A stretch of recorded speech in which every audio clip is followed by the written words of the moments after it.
पिछली वीडियो में हम लोगों ने इंटरनेशनल ऑर्गेनाइजेशन सारे कंप्लीट कर लिए, उसमें सिर्फ एक छूट गया था धोखे से, वो है इंटरपोल। उसके बाद में हम आगे की यूनिट कवर करेंगे। इंटरपोल इसलिए इम्पोर्टेंट है क्योंकि इसके 100 ईयर हो गए। 100 ईयर हो गए तो मतलब ये कब बना था? 1923 में बना था। अभी इसकी जो बैठक है वो ऑस्ट्रिया के वियना में हुई है। और इंटरपोल में इंडिया को कौन रिप्रेजेंट करता है? वो करता है CBI। अब चूँकि देखो इंटरपोल मतलब पुलिस है, पुलिस जो होता है वो लॉ एंड ऑर्डर मैनेज करता है, लॉ एंड ऑर्डर मैनेज करता है। तो इसका हेडक्वार्टर कहाँ होगा? लॉ से लियोन, याद कर रखना। तो इसका हेडक्वार्टर कहाँ है? लियोन, फ्रांस में है। अब इसके स्ट्रक्चर में क्या है, कोई उतना इम्पोर्टेंट नहीं है, बस एक चीज़ याद रखनी है कि जहाँ पे हर कंट्री का रिप्रेजेंटेशन होता है उसको जनरल असेंबली बोलते हैं। इसकी बैठक जो होती है हर साल होती है। और इंडिया से कौन मैनेज कर रहा है इसको, कौन देखता है इसका काम? वो देखता है CBI। ये डिफरेंट टाइप के नोटिस निकालती है, वो याद रखना है। रेड नोटिस जो है वांटेड लोगों के लिए निकालती है, येलो जो भी मिसिंग पीपल हैं, ब्लू जो है एडिशनल इन्फॉर्मेशन चाहिए होती है उसके लिए, ब्लैक नोटिस कोई अनआइडेंटिफाइड बॉडी होती है उसके लिए, ग्रीन जो है वो वार्निंग एंड इंटेलिजेंस शेयर करने के लिए, ऑरेंज जो है जो इमीडिएट थ्रेट है, जैसे ट्रैफिक लाइट्स होती है ना, ऑरेंज मतलब बस अभी ऑरेंज के बाद में क्या होता है कि रेडी हो जाओ कुछ होने वाला है। तो उसी तरीके से ऑरेंज नोटिस इमीडिएट थ्रेट के लिए होती है। उसके बाद में पर्पल जो है मोडस ऑपरेंडी के लिए है। और एक चीज़ है इंटरपोल का, यूनाइटेड नेशनल सिक्योरिटी काउंसिल का जो एक स्पेशल मतलब क्या है, इंटरपोल जो है UNSC से रिलेटेड एक स्पेशल नोटिस निकालती है। इसमें वो व्यक्ति आते हैं जो UNSC के तहत प्रतिबंधित होते हैं या जिसको UNSC ने रिस्ट्रिक्ट किया होता है, उससे रिलेटेड जो रिपोर्ट निकालती है एक इंटरपोल। उसके बाद हम आगे चलते हैं। इंटरपोल खुद एक पुलिस नहीं है। ये ऐसा नहीं है कि खुद जाकर के अरेस्ट करेगी, किसी को सज़ा दिलवाएगी, ऐसा नहीं करती ये, बल्कि जो हर कंट्री में पुलिस है उसकी हेल्प से काम करती है। ठीक है, इसके पास में खुद का कोई अरेस्ट करने का, सज़ा देने का, अपराधों के लिए कोई कार्रवाई करने का वैसा कोई अधिकार नहीं होता है। ठीक है, उसके बाद में इनके कुछ इनिशिएटिव्स हैं, जैसे पहला है कि आई कोर इनिशिएटिव। आई कोर इनिशिएटिव में यह है कि जितने भी इंफॉर्मेशन हर जगह से कलेक्ट हुई, जैसे ये नोटिस निकाली बहुत सारी, या फिर और किसी कंट्री ने इंफॉर्मेशन शेयर की, वो सारी इंफॉर्मेशन से कौन सी एक्शन लेने के लिए ज़रूरी इंफॉर्मेशन है या जो एक्शन लिया जा सकता है जिसके बेसिस पे, उन इंफॉर्मेशन को छांट करके मेंबर कंट्रीज़ की हेल्प करना, वो उस प्रोग्राम का नाम है आई कोर। आई कोर क्या है? मतलब बहुत सारी इंफॉर्मेशन से जो काम के लायक इंफॉर्मेशन है उनको निकालना, उनको मेंबर कंट्रीज़ के अंदर शेयर करना ताकि वहाँ पे उनकी हेल्प हो सके। उसके बाद में उन्होंने 7 जो है टारगेट्स बनाए हुए हैं और एक ये रिपोर्ट निकालते हैं जिसका नाम है ग्लोबल क्राइम ट्रेंड्स रिपोर्ट। ठीक है, उसके बाद में मैकोलिन कन्वेंशन था। मैकोलिन याद करने का सबसे अच्छा तरीका, मैकोलिन मतलब मैथ से रिलेटेड है। जो भी मैथ फिक्सिंग से रिलेटेड मामले होते हैं उनको कम करने के लिए, उनकी जांच करने के लिए इस कन्वेंशन को लाया गया था, मैकोलिन कन्वेंशन। ठीक है, मैकोलिन कन्वेंशन किससे रिलेटेड है? मैकोलिन मतलब मैच में क्या दिक्कत होती है? मैच फिक्सिंग की जो दिक्कतें होती हैं। तो अपना इंटरनेशनल ऑर्गेनाइजेशन सारा कंप्लीट हो गया है। अब चलते हैं सेकंड यूनिट। सेकंड यूनिट में आता है प्लेसेस इन न्यूज़। लेकिन प्लेसेस इन न्यूज़ इसमें कुछ हैं IR में, कुछ इन्वायरमेंट वाले में है। तो इन सबको मिला करके हम क्या करेंगे कि एक अलग से पूरा वीडियो बना देंगे जहाँ पे सारे प्लेसेस इन न्यूज़ हो जाएगा। उसमें हम सिर्फ विजन के नहीं, इनसाइट्स और भी अनअकैडमी हो गया, दृष्टि हो गया, मतलब जहाँ से जो भी होगा, जितने भी न्यूज़ में प्लेसेस होंगे उन सबको एक जगह पे कर देंगे। और PYQ में भी जो होंगे उनको भी एक जगह कंपाइल कर देंगे ताकि 1 से 2 क्वेश्चन तो पक्का आता ही है, तो इसको बहुत कॉम्प्रिहेंसिव तरीके से कवर कर लेंगे अगले वीडियो में। अभी टॉपिक नंबर 3 पे चलते हैं।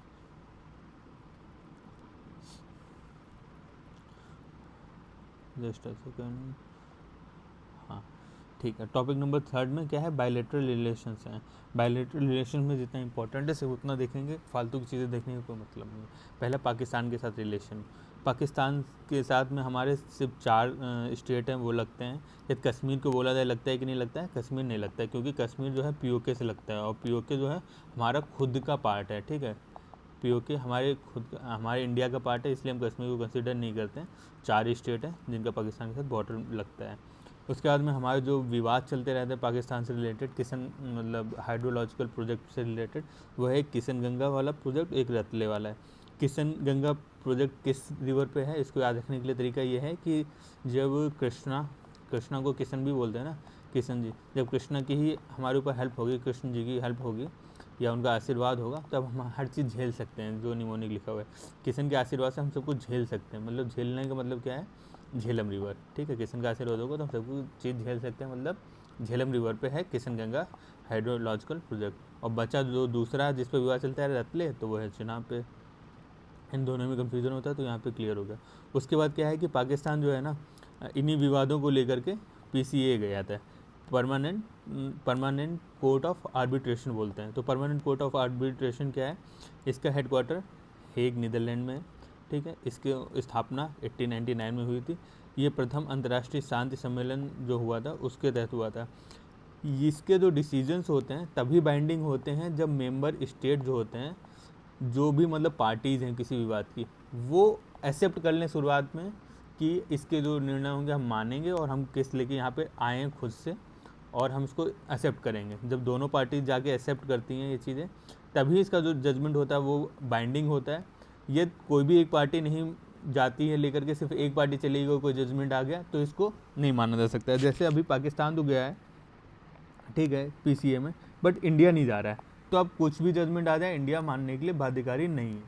इसी तरीके से जब 9 डेज लाइन पे जब मामला गया था यहाँ पे, तो जो जजमेंट आया उसको चाइना ने नहीं माना। और मामला लेके कौन गया था, फिलीपींस गया था और 1-2 कंट्रीज़ और गए थे। तो चाइना खुद मामला लेके नहीं गया है, ना ही शुरुआत से पार्टी बना है, तो चाइना ने बोला था कि इसका जजमेंट हम नहीं मानेंगे, ठीक है। अब एक लाइन में देखा जाए तो तभी बाध्यकारी होगा जब दोनों पार्टीज लेके गए हैं मामले को, तभी। ये दोनों पार्टियों में से सिर्फ एक लेके गया है तो बाइंडिंग नहीं होगा। और भारत हालांकि इसका सदस्य है बट मामले लेके नहीं गया, ठीक है।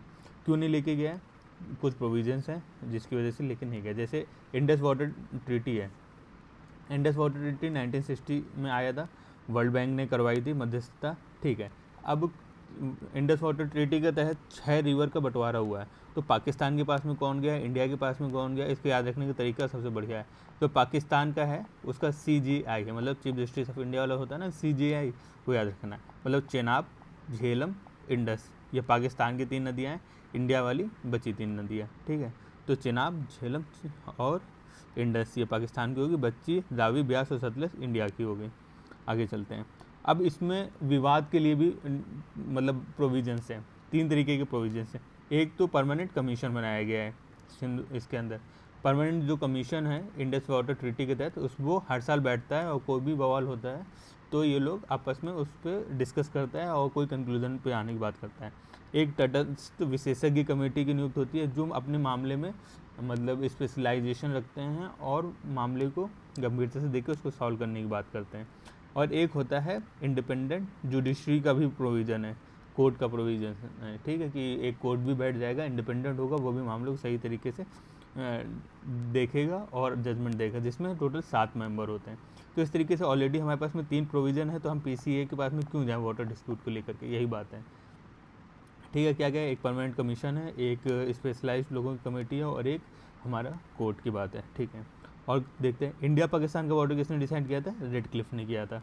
उसके बाद में करतारपुर कॉरिडोर क्या है, करतारपुर कॉरिडोर ये है कि जो भी इंडियन सिटीज़न है या फिर जिसके पास में इंडियन पासपोर्ट है बट बाहर रहते हैं, मतलब जैसे NRI या फिर OCI कार्ड धारक, ये लोग बिना किसी वीज़ा की ज़रूरत, बिना किसी वीज़ा के सीधे पाकिस्तान जा कर के करतारपुर साहब में मत्था टेक सकते हैं, वहाँ से अपनी पूजा अर्चना करके वापस आ सकते हैं। मतलब एक तरीके का वीज़ा फ्री ट्रैवल है पाकिस्तान में। आगे चलते हैं। उसके बाद में तापी प्रोजेक्ट। तापी प्रोजेक्ट का मतलब यह है कि तुर्कमेनिस्तान, अफ़गानिस्तान, पाकिस्तान और इंडिया, इनके बीच में क्या करना है, अपने को एक गैस पाइपलाइन डालना है। इसकी फंडिंग कौन कर रहा है, एशिया डेवलपमेंट बैंक कर रहा है। ये प्रोजेक्ट बहुत पुराना है, अभी नया नहीं, मतलब बहुत सालों से चलता चला आ रहा है, ठीक है। कहाँ से कहाँ तक है, तुर्कमेनिस्तान से निकलता है, अफ़गानिस्तान होते हुए, पाकिस्तान होते हुए इंडिया आता है। तुर्कमेनिस्तान में कहाँ से ये शुरू होता है, गाल किनिस गैस एरिया है, वहाँ से शुरू होता है और इंडिया के फाजिल्का एरिया तक आएगा। देखो इंडिया नेपाल रिलेशन में करंट अफेयर्स ये है कि इंडिया, नेपाल और बांग्लादेश ये रहा नेपाल, ये इंडिया रहता है, और ये यहाँ पे बांग्लादेश। ठीक है, इन तीनों के मध्य में जो हुआ है कि त्रिपक्षीय समझौता हुआ है, किससे रिलेटेड? ट्रेड को रिलेटेड। ट्रेड किस चीज़ का होगा? इलेक्ट्रिसिटी का। ठीक है, इलेक्ट्रिसिटी का ट्रेड क्यों होगा? क्योंकि नेपाल जो है हाइड्रो इलेक्ट्रिसिटी में बहुत आगे, क्योंकि बहुत सारी नदियाँ से निकलती हैं, इसलिए हाइड्रो इलेक्ट्रिसिटी की बहुत ज़्यादा मतलब प्रोडक्शन होता है यहाँ पे, और इंडिया भी बहुत सारे प्रोजेक्ट में इनकी हेल्प करता है, जिसकी वजह से इनकी इकोनॉमी थोड़ी सस्टेन कर सके। और इतना ज़्यादा प्रोडक्शन है बट खपत नहीं है, तो इस खपत को पूरा करने के लिए, मतलब खपत को जितना भी उत्पादन हुआ उसका सही से यूज करने के लिए वो क्या कर रहे हैं? ट्रेड कर रहे हैं। किसके साथ? इंडिया तो लेता ही है, प्लस बांग्लादेश को बहुत ज़्यादा ज़रूरत है। तो नेपाल, इंडिया से बांग्लादेश के बीच में, इन तीनों के बीच में ट्राइलेटरल ट्रेड हुआ है, किसको लेकर? इलेक्ट्रिसिटी को लेकर के। उसके आगे के कुछ प्रोविजंस और हैं, मतलब इंडिया नेपाल रिलेशन में और कुछ कुछ चीज़ें हैं कि इंडिया उनको सहयोग करता है हाइड्रो इलेक्ट्रिसिटी में। कहाँ कहाँ पे? Lower Arun hydro electricity project, और महाकाली नदी पे बना हुआ पंचेश्वर जो हाइड्रो इलेक्ट्रिसिटी प्रोजेक्ट है, इन दो जगह पे। बाकी ये तो पता ही है 1950 में दोनों के बीच में फ्रेंडशिप ट्रीटी हो ही रखी है। उसके बाद में कि साउथ एशिया की पहली ट्रांस इंटरनेशनल पेट्रोलियम लाइन, मतलब नेपाल और इंडिया के बीच में एक पेट्रोलियम लाइन बनाई गई है कि इंडिया से डायरेक्टली नेपाल पेट्रोल जा सके। ये साउथ एशिया में पहला मामला है जो कि 2019 में हुआ था। ये कहाँ से कहाँ तक है? भारत के मोतिहारी से लेकर नेपाल के अमलेखगंज। मतलब मोतिहारी कहाँ है? बिहार में। मतलब भारत के बिहार के मोतिहारी से नेपाल के अमलेखगंज तक है। ठीक है, उसके बाद में और कहाँ कहाँ इंडिया सपोर्ट कर रहा है? SR6 प्रोजेक्ट में। SR6 प्रोजेक्ट क्या है? पश्चिमी सेती रिवर और सेती रिवर पे जो प्रोजेक्ट बन रहा है। उसके बाद में एक बनाया जा रहा है कोसी रिवर पे सप्तकोशी हाई डैम। ठीक है, उसके बाद में जो नेपाल है उसकी बाउंड्री इंडिया के कौन कौन से स्टेट से मिलती है? 5 स्टेट से मिलती है। कहाँ कहाँ? इधर बिहार, ठीक है, यूपी, उसके बाद में उत्तराखंड, इधर तुम्हारा थोड़ा सा मिलेगा बंगाल, और ऊपर मिलेगा सिक्किम। उसके बाद में ये सबसे ज़्यादा इंपॉर्टेंट न्यूज़ है कि साउथ एशिया का पहला कंट्री बन गया है नेपाल, जिसने क्या किया है कि होमोसेक्सुअल रिलेशंस को मंजूरी दी है। समलैंगिक विवाह को पंजीकृत करेगा कानूनी रूप से, और एक तरीके से उसको लेजिटिमाइज़ किया। तो Nepal is the first country in south Asia. उसके बाद इंडिया बांग्लादेश के बीच में, इंडिया बांग्लादेश के रिलेशन में एक इम्प्रूवमेंट ये है कि ACMP एक MOU साइन हुआ है, उसका नाम है ACMP। ACMP का मतलब क्या है? एग्रीमेंट हुआ है यूज़ करने के लिए चटगांव पोर्ट और मोंगला पोर्ट। मतलब बांग्लादेश के चटगांव पोर्ट और मोंगला पोर्ट को इंडिया यूज कर सकता है। तो यही एक एग्रीमेंट हुआ है। उसके बाद में क्या है कि इंडिया बांग्लादेश फ्रेंडशिप पाइपलाइन की बात हो रही है। ये कहाँ से कहाँ तक है? फ्रेंडशिप पाइपलाइन है, मतलब इंडिया और बांग्लादेश के बीच में। तो इंडिया के सिलीगुड़ी से लेकर के बांग्लादेश के पार्वतीपुर तक। ऊपर जो हमने देखा वो ट्राइलेटरल था, नेपाल, बांग्लादेश और इंडिया के बीच में था, और हाइड्रो इलेक्ट्रिसिटी को लेकर के था। लेकिन ये क्या है? ये पाइपलाइन है किस लिए? पेट्रोलियम को लेकर के। ठीक है, भारत के सिलीगुड़ी से बांग्लादेश के पार्वतीपुर तक। और बांग्लादेश हमारे लिए इम्पोर्टेंट क्यों है? कि साउथ एशिया में सबसे बड़ा ट्रेड पार्टनर जो है हमारा वो है बांग्लादेश। उसके बाद में इंडियन ओशन कॉन्फ्रेंस की बात होती है। इंडियन ओशन कॉन्फ्रेंस का आयोजन जो हुआ है बांग्लादेश के विदेश मंत्रालय ने, मतलब फॉरेन अफेयर्स मिनिस्ट्री ने और इंडियन फाउंडेशन ने मिलकर किया है। ये 6th था, और इसका जो थीम था वो थीम था peace, prosperity and partnership for a resilient future. ये किस पे आइडिया पे बेस्ड है? इंडियन ओशन कॉन्फ्रेंस जो है वो सागर पे है। सागर का मतलब क्या है? कि जितने भी इस रीजन में हैं उनके लिए सिक्योरिटी एंड ग्रोथ देना। उसके बाद में बांग्लादेश का ये मैप उतना इम्पोर्टेंट नहीं है, बट देख लेना। उसके बाद है इंडिया श्रीलंका। इंडिया श्रीलंका के 75 ईयर्स हो गए हैं रिलेशंस को। उसके बाद में श्रीलंका ने क्या किया है कि UPI बेस्ड पेमेंट सिस्टम को भी एक्सेप्ट कर लिया है अपने यहाँ पे। उसके बाद में त्रिकोमाली है, वहाँ पे नवीकरणीय ऊर्जा मतलब रिन्यूएबल एनर्जी और भी इकोनॉमिक प्रोडक्ट के लिए इंडियन करेंसी को यूज किया जा सकता है।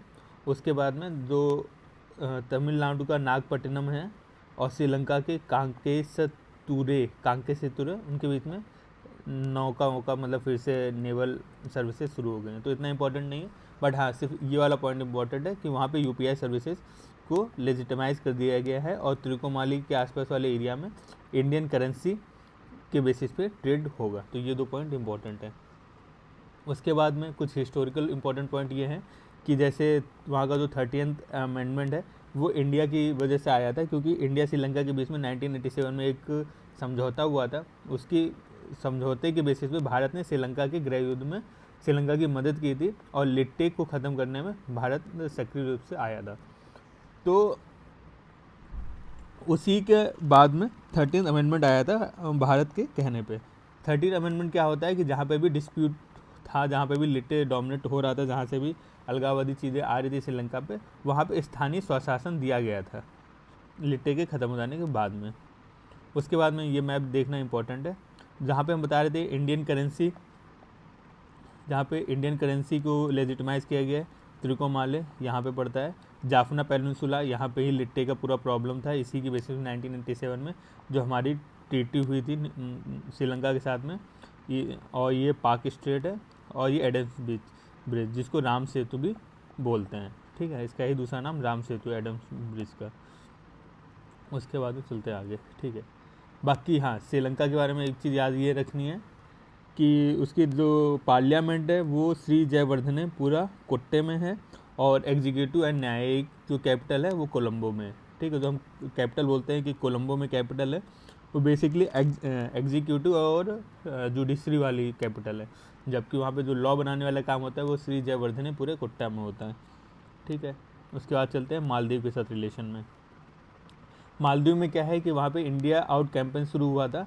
इस इंडिया आउट कैंपेन को कौन शुरू किया था? वहाँ की प्रोग्रेसिव पार्टी ऑफ मालदीव ने शुरू किया था। अब इन्हीं के लीडर जो हैं वो वहाँ के प्राइम मिनिस्टर या प्रेसिडेंट बने हैं मालदीव के, जिसके बाद में हमारे रिलेशन वहाँ से थोड़े से ख़राब हो गए। तो इंडिया आउट कैंपेन कहाँ हुआ? मालदीव में हुआ। किसने शुरू किया? PPM ने, मतलब प्रोग्रेसिव पार्टी ऑफ मालदीव ने किया है। उसके बाद में हमारे उनके साथ में कुछ कुछ समझौते रहे, सैन्य अभ्यास होते रहे। तो सैन्य अभ्यास में कौन सा है? एक्वेरियन एक होता है, एकता हार्बर होता है। हिस्ट्री में क्या कह रहा है? ऑपरेशन कैक्टस इंडिया ने चलाए थे, जब वहाँ पे तख्तापलट की कोशिश हुई थी। उसके बाद में ऑपरेशन नीड चलाया था, जब वहाँ पे 2014 में पानी का पीने वाले पानी का बहुत ज़्यादा क्राइसिस आ गया था। उसके बाद में अभी एक रिसेंट अच्छा डेवलपमेंट ये है कि भारत ने वहाँ का जो UTF कोरल रीफ है, जिसका नाम है उथुरु थिलाफाल्हु, ठीक है, UTF कोरल भी बोलते हैं जिसको, उथुरु थिलाफाल्हु, वहाँ पे एक नया तटरक्षक बेस, मतलब जो हमारा तटरक्षक बल होता है, ठीक है, जो कोस्टल फोर्सेज होते हैं, उसके लिए एक नया बेस बनाया है, ठीक है। ये माले के निकट में है। उसके बाद में कुछ इंडिया हर जगह ये प्रोजेक्ट चलाते रहते हैं, जितने डेवलपिंग कंट्रीज़ है, जिसका नाम क्या है? High impact community development programme हर जगह चलाते रहते हैं। ITEC भी चलाता ही रहता है इंडिया, जितने भी डेवलपिंग कंट्रीज़ है। इस पर मेंस में एक बार क्वेश्चन भी आ चुका है, 2019 या 20 में आया था। उसके बाद में इंफ्रास्ट्रक्चर के लिए ग्रेटर माले कनेक्टिविटी प्रोजेक्ट चला ही रहे हैं। और हाँ, वहाँ पे वीज़ा फ्री किया गया है कुछ टाइम के लिए इंडिया के लिए। उसके बाद में मालदीव की कैपिटल माले है, सबको ही पता है। इम्पॉर्टेंट ये है कि जो मालदीव है वो हमारे लक्षद्वीप से 8 डिग्री चैनल से डिवाइड होता है, ठीक है। ये माले यहाँ पे 8 डिग्री चैनल है, और ऊपर कौन सा है? हमारा लक्षद्वीप वाला एरिया पड़ता है, ठीक है। यहाँ पे लक्षद्वीप है और ये है 8 डिग्री चैनल। उसके बाद में आगे चलते हैं। उसके बाद मलेशिया में क्या है कि वहाँ पे जैसे हमने श्रीलंका में बताया कि श्रीलंका में इंडियन रुपीज़ के बेसिस पे भी कुछ जगह पे ट्रेड होगा, वैसे ही मालदीव में भी इंडियन रुपये के बेसिस पे ट्रेड निपटाने के कुछ प्रोविजंस आए हैं। उसके बाद में और कुछ इंपॉर्टेंट नहीं है मालदीव के बारे में। मालदीव है कि हमारा पाम ऑयल इंडोनेशिया और थाईलैंड से जो आता है वो मालदीव से भी आता है, क्योंकि सेम टाइप की क्लाइमेट है, सेम टाइप का प्रोडक्शन है, तो इंडिया में भी आ जाता है। इसकी कैपिटल का है कुलालमपुर है। और हमारे बीच में जो सैन्य अभ्यास होता है उसका नाम है हरिमऊ। उसके बाद में 30 दिन के लिए इन्होंने मतलब वीज़ा फ्री एंट्री कर दिया था इंडियंस के लिए। उसके बाद फिलीपींस की खास बात यह है कि जो वहाँ की लोकल लैंग्वेज है जिसका नाम है तागालोग। फिलीपींस की लोकल लैंग्वेज का क्या नाम है? तागालोग, ठीक है, तागालोग। उसके बहुत सारे वर्ड जो है ना संस्कृत भाषा से मिलते हैं। और वहाँ का जो लगुना है, लगुना इंस्क्रिप्चर है, ठीक है, लगुना कॉपर इंस्क्रिप्शन, उसमें भी पल्लव कालीन जो एक स्क्रिप्ट है कावी लिपि, उसमें लिखी गई है वो। तो दो चीज़ याद है कि वहाँ की लोकल लैंग्वेज जो है तागालोग, उसमें संस्कृत के वर्ड मिले हुए हैं। दूसरा क्या है, लगुना कॉपर इंस्क्रिप्शन, उसमें जो है पांडवकालीन स्क्रिप्ट है, कावी स्क्रिप्ट, वो लिखी गई है, उसमें लिखा गया है वो। उसके बाद में जो रामायण का एक उनका लोकल वर्जन है, हमारी जो रामायण उसका उनका जो लोकल वर्जन है उसका नाम है महारादिया लावण। ये सब उतना इम्पोर्टेंट नहीं है, बस ये याद रखना है कि तागालोग लैंग्वेज कहाँ से है, फिलीपींस की है, और ब्रह्मोस मिसाइल के लिए हम दोनों ने डील किया हुआ है। और यूपीएससी में तो नहीं, बट यूपीपीसीएस में जापान से रिलेटेड एक ऐसा क्वेश्चन आया था कि उसका सबसे बड़ा आइलैंड कौन सा है। तो इसी तरीके से फिलीपींस भी तीन आइलैंड पे बसा हुआ है, और उसका जो सबसे बड़ा आइलैंड का नाम है उसका नाम है लुजोन, ठीक है, लुजोन नाम है सबसे बड़े वाले आइलैंड का। बाकी दो आइलैंड कौन से हैं, विसायस और मिडानाओ, ठीक है, विसायस और मिडानाओ। उसके बाद सऊदी अरेबिया। तो सऊदी अरेबिया ने क्या किया है, इंडिया को स्ट्रेटजिक पार्टनरशिप काउंसिल में शामिल हो गया, मतलब इंडिया और Saudi Arabia strategic partnership council मिलकर बना रहे हैं, ठीक है। सऊदी अरेबिया ने ऐसे स्ट्रेटजिक पार्टनरशिप काउंसिल 2-3 कंट्रीज के साथ और बनाया हुआ है। इसमें कौन कौन सा है, ब्रिटेन है, फ्रांस है एंड चाइना है। याद रखने वाला ये है कि इसमें यूएसए नहीं है, स्ट्रेटजिक पार्टनरशिप काउंसिल यूएसए के साथ नहीं बनाया हुआ, सिर्फ ब्रिटेन, फ्रांस और चाइना के साथ बनाया है, और अभी इंडिया के साथ बनाया। तो ये टोटल 4 कंट्रीज के साथ में बनाया हुआ है, ठीक है। उसके बाद में हाँ, हमारे बीच में जो सैन्य अभ्यास होता है उसका नाम है अल मोहद अल हिंदी। उसके बाद और चलते हैं कि हाँ, जो विश्व का सबसे बड़ा मरुस्थलीय एरिया है अरब प्रायद्वीप में, ठीक है, उसका नाम है रूल अल खाली, जिसको एम्प्टी क्वार्टर्स भी बोलते हैं, वो सऊदी अरेबिया में पड़ता है। अगला टॉपिक है इंडिया यूएई, ठीक है। इंडिया यूएई का जो CEP है, मतलब कॉम्प्रेसिव इकोनॉमिक पार्टनरशिप एग्रीमेंट जो है, उसका 1 साल पूरा हो गया। उसके बाद इन्होंने क्या किया है कि बायलैटरल इन्वेस्टमेंट ट्रीटी को भी साइन कर लिया है। तो बायलैटरल इन्वेस्टमेंट ट्रीटी का मतलब ये है कि एक दूसरे के देश में जो भी प्राइवेट सेक्टर इन्वेस्ट करेगा उसको प्रोटेक्शन मिलेगी, ठीक है। तो यही है। बाकी CEPA और FTA में डिफरेंस क्या होता है कि FTA जो होता है सिर्फ और सिर्फ गुड्स के लिए होता है, और जबकि जो CEPA होता है उसमें सर्विसेज, इन्वेस्टमेंट और इंटेलेक्चुअल प्रॉपर्टी राइट, ये तीनों चीज़ें होती हैं। भारत ने जापान, साउथ कोरिया और UAE, इन 3 देश के साथ में CEPA को साइन किया है। बाकी बायलैटरल इन्वेस्टमेंट ट्रीटी के बारे में बता ही दिया है कि जो भी एक दूसरे के देश में, मतलब कोई भी इंडियन है यदि वो UAE में इन्वेस्ट कर रहा है, या फिर कोई UAE का सिटीज़न है वो इंडिया में इन्वेस्ट कर रहा है, तो उसके इन्वेस्टमेंट को प्रोटेक्शन की ज़रूरत होगी, वो प्रोटेक्शन मिलेगा बायलैटरल इन्वेस्टमेंट ट्रीटी के तहत, बस यही है। उसके बाद में इसके लिए प्रोविजंस कौन से फॉलो होंगे, वो 1993 के मॉडल बायलैटरल इन्वेस्टमेंट ट्रीटी के जो टेक्स्ट है उस पर जो बेस्ड रूल्स हैं वही फॉलो होंगे। कि कौन से रूल्स फॉलो होंगे, 1993 के जो मॉडल एक्ट था वो वाला। बाकी इंडिया और UAE ने अभी क्या किया है, local currency settlement system launch किया है, ठीक है। उसके बाद में भारत का UPI और UAE का IPP, मतलब इंस्टेंट पेमेंट प्लेटफॉर्म एक साथ मिलकर काम कर रहे हैं। उसके बाद में जो NPCI का IPL है, मतलब NPCI इंटरनेशनल पेमेंट लिमिटेड, और UAE का अल इत्तेहाद पेमेंट सिस्टम, वो दोनों आपस में मिलकर काम कर रहे हैं।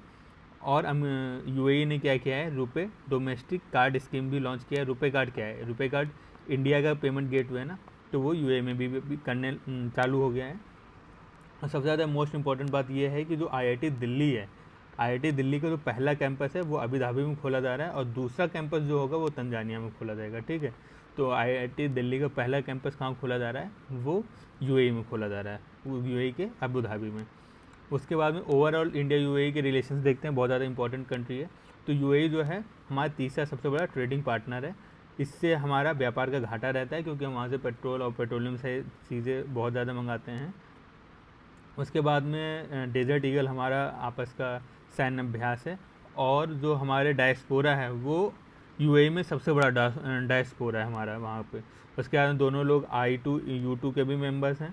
उसके बाद में IMEC जो India middle east Economic corridor बन रहा है उसका भी यूएई मेंबर है और इंडिया भी मेंबर है। और इसरो है, उसने यूएई का जो पहला नैनो सैटेलाइट है नाइफ 1 उसको भी लॉन्च किया है। एक करंट अफेयर्स की और न्यूज़ है, वो ये है कि यूएई ने अपने आप को CMF मतलब कंबाइंड मैरीटाइम फोर्सेस से अलग कर लिया है। ये CMF क्या है? CMF जो है एक मल्टीलेटरल या मल्टी कंट्री वाला समुद्री एरिया को प्रोटेक्शन देने के लिए एक ग्रुप है।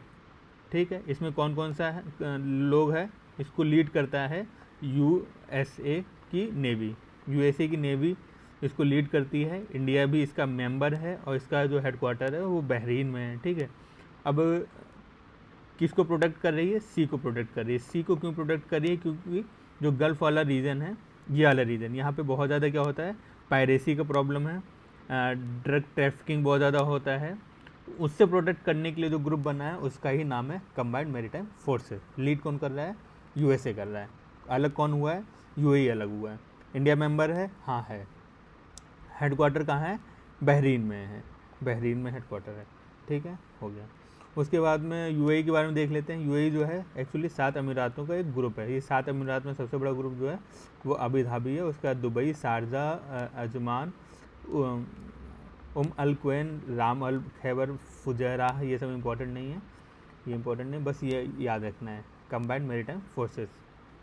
उसके बाद में India USA relation. India USA relation important है। इसमें क्या है कि MOU साइन हुआ है किस चीज़ को लेकर के? सेमी कंडक्टर को लेकर के। उसके बाद में क्या है? ओपन रेडियो एक्सेस नेटवर्क से डेवलप करने की बात की जा रही है। इसको डेवलप करने के लिए किन दो लोगों ने आपस में डील किया है? भारत 6G ग्रुप ने और USA का एक है नेक्स्ट जी अलायंस। ठीक है, नेक्स्ट जी अलायंस, इन दोनों ने मिलकर के आपस में डील किया है। US का नेक्स्ट जी अलायंस ने और भारत का 6G ने, इसलिए open radio access network develop करने के लिए। उसके बाद में इन दोनों ने इनोवेशन हैशटैग नामक एक इनिशिएटिव शुरू किया है। इसके तहत क्या है? हैंडशेक करना है, मतलब दो लोग आपस में मिल रहे हैं। इनोवेशन मतलब क्या है? स्टार्टअप। इनोवेशन कौन करता है? स्टार्टअप करते हैं। तो इंडिया का स्टार्टअप ग्रुप और USA का स्टार्टअप आपस में मिलकर के इनोवेशन हैंडशेक नाम की एक इनिशिएटिव लॉन्च की है। उसके बाद में क्या है कि जो इंडिया की ICET इनिशिएटिव है, ICET इनिशिएटिव कौन सा है? Initiative on critical and emerging technology. Basically ये जो डिफेंस है, डिफेंस से रिलेटेड जो मेन टेक्नोलॉजी नई डेवलप हो रही है उसके मामले में ये लोग इनोवेट करते हैं, तो उसको भी USA सपोर्ट कर रहा है। ठीक है, तो अभी तक क्या क्या देख लिया? एक MOU साइन हुआ सेमी कंडक्टर से related, open radio access network के बारे में बात कर लिया, इनोवेशन हैंडशेक के बारे में बात कर लिया और ICET के बारे में बात कर लिया। उसके बाद में क्या है? एक नई चीज़ शुरू हुई है, वो है क्रिटिकल मिनरल सप्लाई चेन। ठीक है, क्रिटिकल मिनरल सप्लाई चेन में भी इंडिया शामिल हो गया है, इसका नया मेंबर बन गया है। और इसमें कौन कौन है? 13 कंट्रीज़ हैं और यूरोपियन यूनियन है। अभी चूँकि क्रिटिकल मिनरल से रिलेटेड है, USA का ग्रुप है, तो USA के जितने फ्रेंडली कंट्रीज़ हैं, यदि क्वेश्चन आते कौन कौन सा मेंबर होगा तो वही फ्रेंडली कंट्रीज़ के पे टिक मारेंगे, जो नहीं होगा फ्रेंडली उसको हटा देंगे। जैसे कौन कौन नहीं हो सकता है?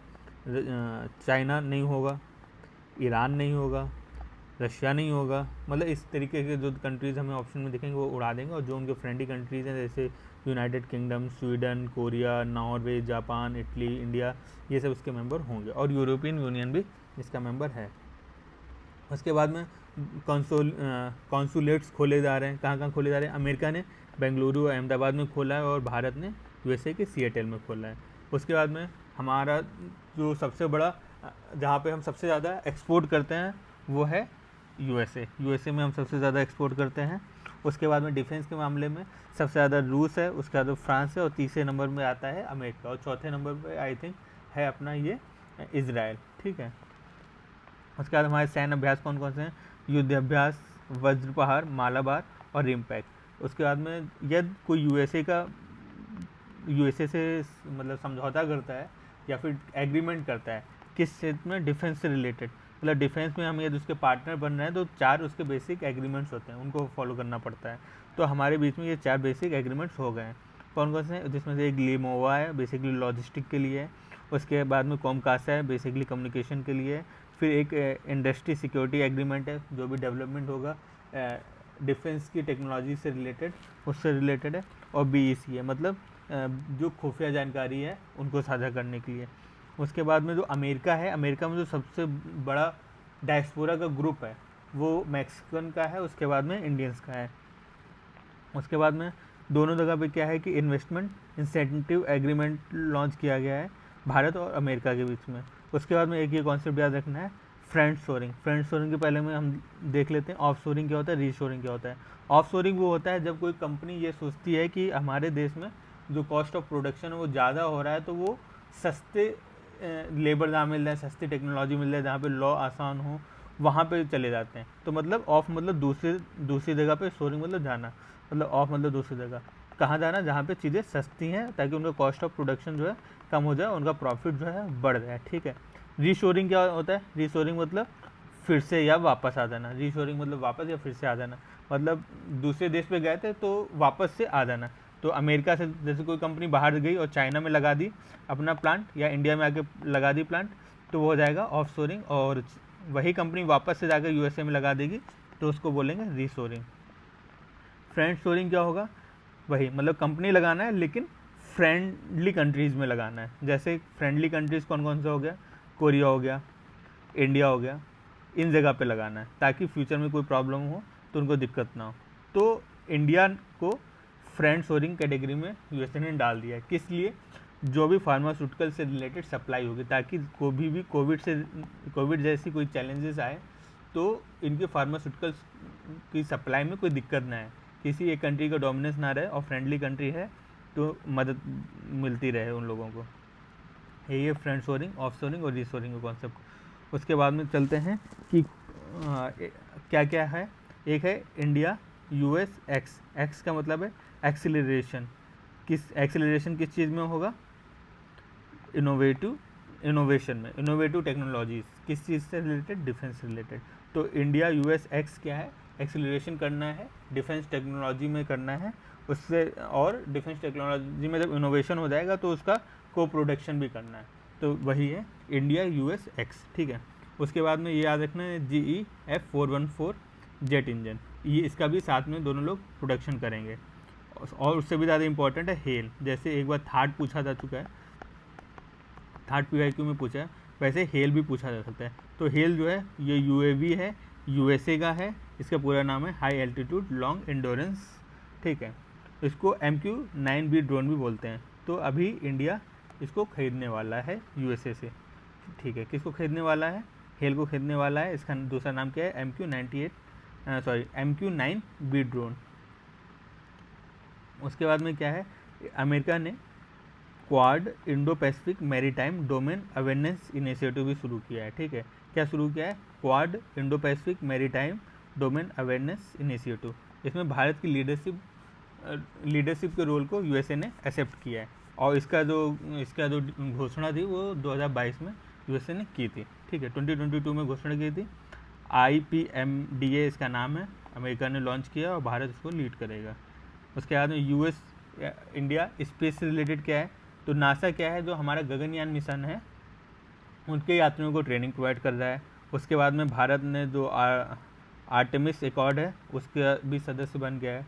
उसके बाद में एक टर्म याद रखना है, गेटवे क्या है। गेटवे ये है कि ये जो मून है, मून की बाहरी कक्षा में, जो बाहर की कक्षा है, ऑर्बिट है, उसमें एक टाइप का स्टेशन बनाया जाएगा। जैसे इंटरनेशनल स्पेस स्टेशन होता है, उसी तरीके से मून के चारों ओर जो एक ऑर्बिट है उसमें भी एक स्टेशन बनाया जाएगा, स्पेस स्टेशन, ठीक है। उसी का नाम होगा गेटवे। उसके बाद में आर्टेमिस समझौता क्या है, आर्टेमिस समझौता नासा ने शुरू किया है, और नासा ने शुरू किया है विद द हेल्प ऑफ वहाँ का जो फॉरेन मिनिस्ट्री है। और इसमें कौन कौन से पर्पस होंगे, पर्पस ये है कि जो भी अंतरिक्ष है, स्पेस है, चंद्रमा है, मंगल ग्रह है, मून है, वो भी है, उन सबको एक्सप्लोर करना सिविल पर्सपेक्टिव से, लोगों के हेल्प के पर्सपेक्टिव से। इस पूरे प्रोजेक्ट का नाम दिया गया आर्टेमिस। इसमें कौन कौन सी कंट्री है, सिंगापुर है, बहरीन है, भारत है, इजराइल है, साउथ कोरिया है, UAE है, बाकी देख सकते हैं, ठीक है। एक बार मोटे मोटे पॉइंट फिर से देख लेते हैं कि गगनयान में हेल्प कर रहा है। आर्टेमिस एकॉर्ड को भारत ने शामिल कर लिया। आर्टेमिस एकॉर्ड क्या है कि बेसिकली जो भी स्पेस से रिलेटेड चीज़ें हैं उनका पीसफुल पर्पसेस के लिए एक्सप्लोर करने का काम किया जा रहा है। उसके बाद में गेटवे क्या है, जो मून है, मून के जो बाहर का ऑर्बिट है उसमें एक स्पेस स्टेशन बनाया जाएगा। ये 3 पॉइंट है इसमें। उसके बाद में India Canada relation, India Canada relation अभी काफ़ी ज़्यादा लो हो गए हैं, ताकि जो खालिस्तान वाला मामला है उससे रिलेटेड चीज़ें हुई हैं जिसकी वजह से रिलेशन गंदे हुए हैं। हालांकि दोनों देश ग्लोबल बायोफ्यूल अलायंस का हिस्सा है। उसके बाद में एक बहुत इंपॉर्टेंट चीज़ है इस साल के लिए, वो है 5i intelligence alliance. 5i intelligence award जो अलायंस जो है सबसे पहले बना था सेकेंड वर्ल्ड वॉर के बाद में 1946 में। किसके किसके बीच बना था? यूएसए एंड यूके के बीच में बना था। बाद में इसमें शामिल हो गए हैं यूएसए के पास के कौन? कनाडा और 2 कंट्रीज और न्यूजीलैंड एंड ऑस्ट्रेलिया। ये याद रखना है कि जहाँ भी ऑस्ट्रेलिया है वहाँ पे मोस्टली न्यूजीलैंड आता है। एक अपवाद इसका G20 में न्यूजीलैंड नहीं है, सिर्फ ऑस्ट्रेलिया है। बाकी जहाँ कहीं भी तुमको ऑस्ट्रेलिया दिखेगा वहाँ पे तुमको न्यूजीलैंड भी दिखेगा। तो ठीक है, 5 अलायंस ग्रुप में कौन कौन सा है? यूएसए एंड यूके सबसे पहले यही आए थे 1946 में। उसके बाद में कौन सा शामिल हुआ? यूएसए के ऊपर वाला कनाडा, जिसके साथ अभी मेरा बवाल हुआ है हम लोगों का। और कौन से हैं? Australia and New Zealand. ठीक है, कनाडा में बवाल ये हुआ है कि जो ये 5i ग्रुप है इसी ने इंटेलिजेंस शेयर की थी और बताया था कनाडा को कि वहाँ पे जो भी किलिंग हुई है किसी की खालिस्तानी टेररिस्ट की, उसमें इंडिया का हाथ हो सकता है। तो इसीलिए ये न्यूज़ में आया था। ठीक है, उसके बाद में क्या है, हाँ, जो भी डिप्लोमेटिक रिलेशंस होते हैं उस पर वियना कन्वेंशन है 1961 में साइन किया गया था। इसका आर्टिकल 11.1 में ये बोला गया है कि जो भी होस्टिंग कंट्रीज़ है, जो भी मेज़बान कंट्री है, उसको ये पूरा हक है कि वो बता सके कि किसी भी कंट्री के कितने लोग उसके कंट्री में रह सकते हैं। मतलब कितना साइज़ होना चाहिए किसी की भी एम्बेसी में, ये डिसाइड करने का अधिकार मेज़बान देश का होता है। तो इसीलिए बोला जाता है ना कि 50 को वापस कर दिया, 60 डिप्लोमेट्स को वापस कर दिया, 70 डिप्लोमेट्स को वापस कर दिया। तो ये आर्टिकल 11.1 के तहत होता है। कौन सा आर्टिकल 11.1? वियना कन्वेंशन का आर्टिकल 11.1 कब आया था? 1961 में आया था। इंडिया ब्राज़ील, फिर इंडिया ब्राज़ील रिलेशन के बारे में देखते हैं अपन। ठीक है, इंडिया ब्राज़ील रिलेशन में क्या हुआ है कि इंडिया मर्कासूर प्रेफरेंशियल ट्रेड एग्रीमेंट हुआ है। मर्कासूर क्या है?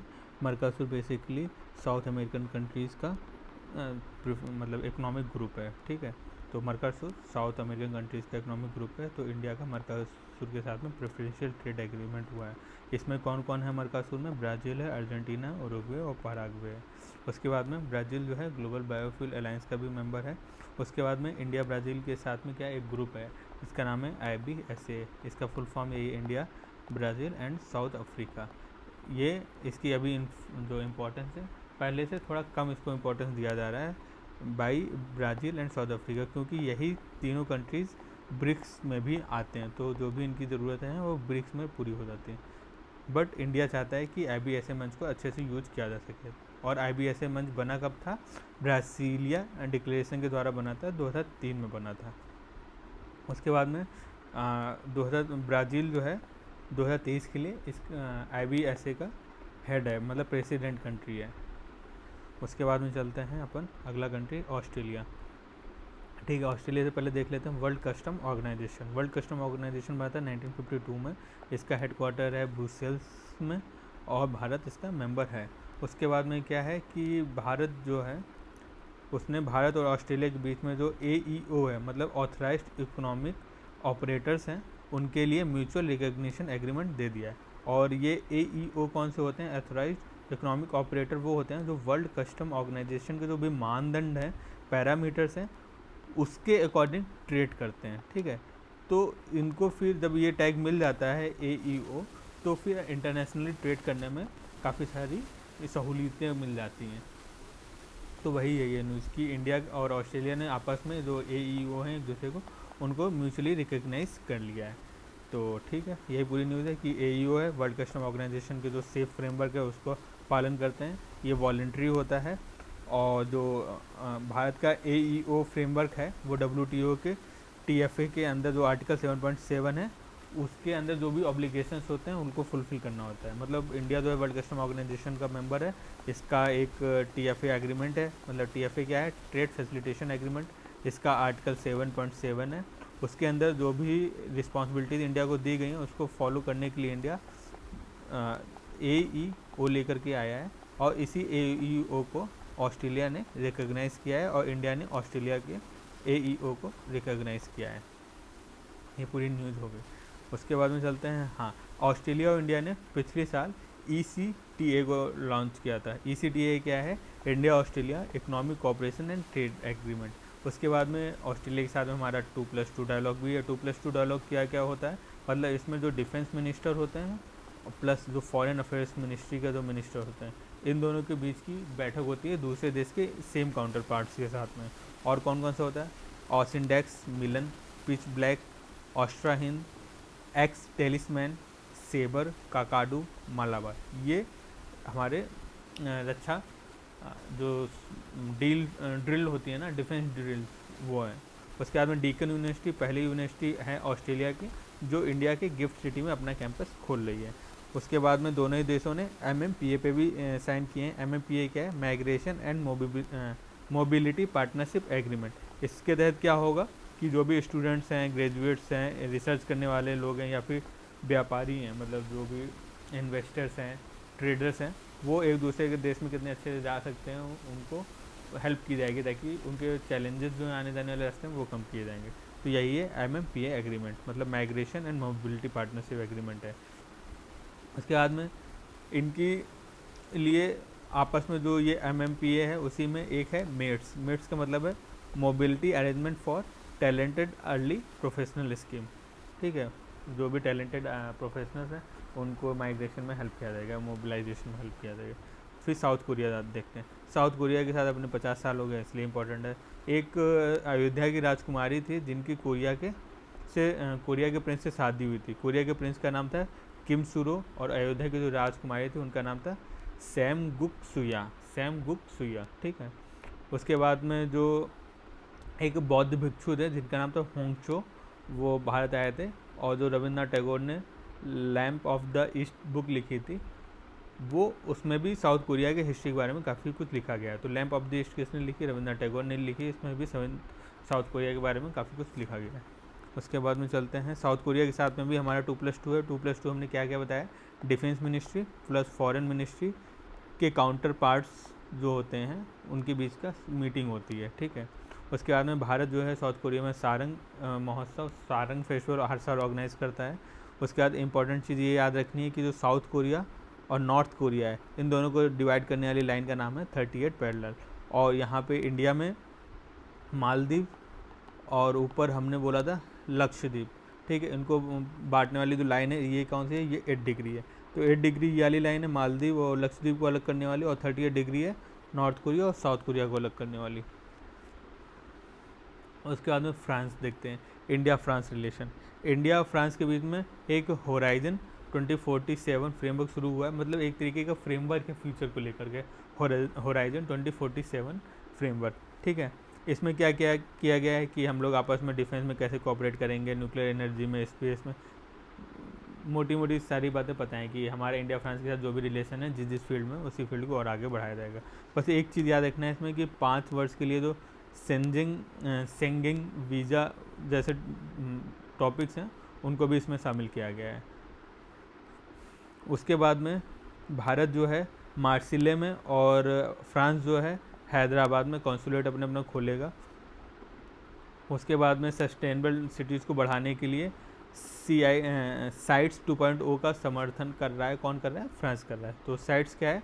सस्टेनेबल सिटीज़ को आगे बढ़ाने के लिए है और फ्रांस इसमें सपोर्ट कर रहा है। उसके बाद में अपने को पता ही है कि रक्षा उपकरण में फ्रांस हमारे लिए कितना आगे है। सबसे पहले कौन सा आता है? रशिया आता है। दूसरा कौन सा आता है? दूसरा फ्रांस आता है। तीसरा कौन सा आता है? USA आता है। और चौथा कौन सा आता है? इजराइल आता है। ठीक है, तो फ्रांस हमारा दूसरा सबसे बड़ा डिफेंस में इंस्ट्रूमेंट और आर्म्स को एक्सपोर्ट करने वाला कंट्री है। एग्जांपल क्या है? जो P-75 स्कॉर्पियन टेक्नोलॉजी आई है, इससे क्या बन रहा है कि नेवी के शिप्स और सबमरीन्स बनते हैं, तो वो फ्रांस से आई है। राफेल के बारे में तो सभी जानते हैं, ये भी वहीं से आया है। हम लोगों की कौन कौन से सैन्य अभ्यास होते हैं? वरुण होता है नौसेना को लेकर, गरुण होता है वायुसेना को लेकर, शक्ति होता है थल सेना को लेकर के। ठीक है, और उसके बाद में UPI भी फ्रांस में शुरू हो गया है। दोनों ही ISA को शुरू करने वाले हैं, इंटरनेशनल सोलर अलायंस, जो कि पेरिस के टाइम पे ही शुरू हुआ था, तो इंडिया फ्रांस ने शुरू किया था। उसके बाद में 2008 का जो सिविल न्यूक्लियर डील था वो भी इन दोनों ने आपस में साइन किया हुआ है। ये उसके बाद गगनयान में भी दोनों सपोर्ट कर रहे हैं। उसके बाद में क्या है, हाँ वर्ल्ड का ये वाला एक पॉइंट देख लेना, ये जो 2008 वाला आसियान परमाणु समझौता है ये तो यूएसए के साथ में था। अब फ्रांस के साथ में ये कैसे आया ये मैं थोड़ा क्लियर नहीं हूँ, तो इसको एक बार गूगल कर लेना आप लोग। उसके बाद में क्या है, जो वर्ल्ड का सबसे ऊंची पर्वत चोटी है जिसका नाम है माउंट ब्लॉक भी कहाँ है, फ्रांस में है, ठीक है, माउंट ब्लॉक भी फ्रांस में है। फिर अगला कंट्री है India and UK. India and UK के बीच में भी 2+2 हुआ डायलॉग हुआ है। उसके बाद में जैसे ही होराइजन 2047 जो था 2047 फ्रांस के साथ था, उसी तरीके से रोड मैप 2030 यूके के साथ में आया है, ठीक है। इंडिया यूके के ट्रेड में क्या है, ट्रेड में जो है ट्रेड इंडिया के पक्ष में घुसा हुआ है, मतलब इंडिया जो है ट्रेड सरप्लस कंट्री है के मामले में। उसके बाद में इंडिया इंफ्रास्ट्रक्चर फाइनेंस ब्रिज बन रहा है, इसके तहत क्या है, जो नेशनल इंफ्रास्ट्रक्चर पाइपलाइन है उसको वो सपोर्ट प्रोवाइड कर रहा है, कौन कर रहा है, यूके। उसके बाद में दोनों के बीच में ड्रिल कौन कौन सी होती हैं, अजय वॉरियर होती है, कोकड़ अभ्यास होती है, कोबरा वॉरियर होती है। उसके बाद में इंटरनेशनल सोलर अलायंस में ये भी है, CDRI में भी दोनों है। CDRI क्या है, Coalition for Disaster Resilience Infrastructure, ये 2 या 3 साल पहले की न्यूज़ है, ठीक है। उसके बाद में ये चीज़ याद रखनी कि यूके में कौन आता है और इंग्लैंड, मतलब इंग्लैंड और यूके में डिफरेंस क्या है। जो यूनाइटेड किंगडम है जिसको हम यूके बोलते हैं, इसमें England, Scotland, Wales and Northern Ireland ये तीनों चीज़ें आती हैं। और ग्रीनविच मेरिडियन जिसको बोलते हैं वो भी यूके से होकर गुजरती है। उसके बाद में इजिप्ट के साथ में हमारे क्या रिलेशंस हैं। भारत के प्रधानमंत्री की पहली विजिट है इजिप्ट के लिए, इसीलिए ये न्यूज़ में था। और वहाँ क्या क्या हुआ है, इनको order of the Nile award दिया गया है। और वो काहिरा में स्थित अल हकीम मस्जिद जो कि दाऊदी बोहरा संप्रदाय से ज़्यादा रिलेटेड है, वहाँ पे भी उन्होंने विजिट किया है। तो दाऊदी बोहरा संप्रदाय के बारे में देख लेते हैं। दाऊदी बोहरा संप्रदाय की जो उत्पत्ति हुई है वो इजिप्ट मिस्र में ही हुई है, और ये फातिमी इस्माइली तैयबी आइडियोलॉजी को फॉलो करते हैं। कौन सी आइडियोलॉजी को फॉलो करते हैं, फातिमी इस्माइली तैयबी आइडियोलॉजी, ठीक है। और 1539 में ये लोग यमन से गुजरात में शिफ्ट हुए थे, और ये समुदाय अभी गुजरात, महाराष्ट्र, MP में काफ़ी बड़ी संख्या में रहते हैं यहाँ पे लोग, ठीक है। और इजिप्ट से आगे चलते हैं, ठीक है। अब कुछ बायलैटरल डेवलपमेंट्स हैं। कौन कौन से बायलैटरल डेवलपमेंट है, पहला है ग्रीन स्ट्रेटेजिक पार्टनरशिप। तो ग्रीन की बात है, ग्रीन कहाँ होता है, जहाँ पे बहुत ज़्यादा डेंस फॉरेस्ट होता है। और फॉरेस्ट से हम क्या, डेंस फॉरेस्ट की बात है तो डेंस फॉरेस्ट मतलब डेनमार्क।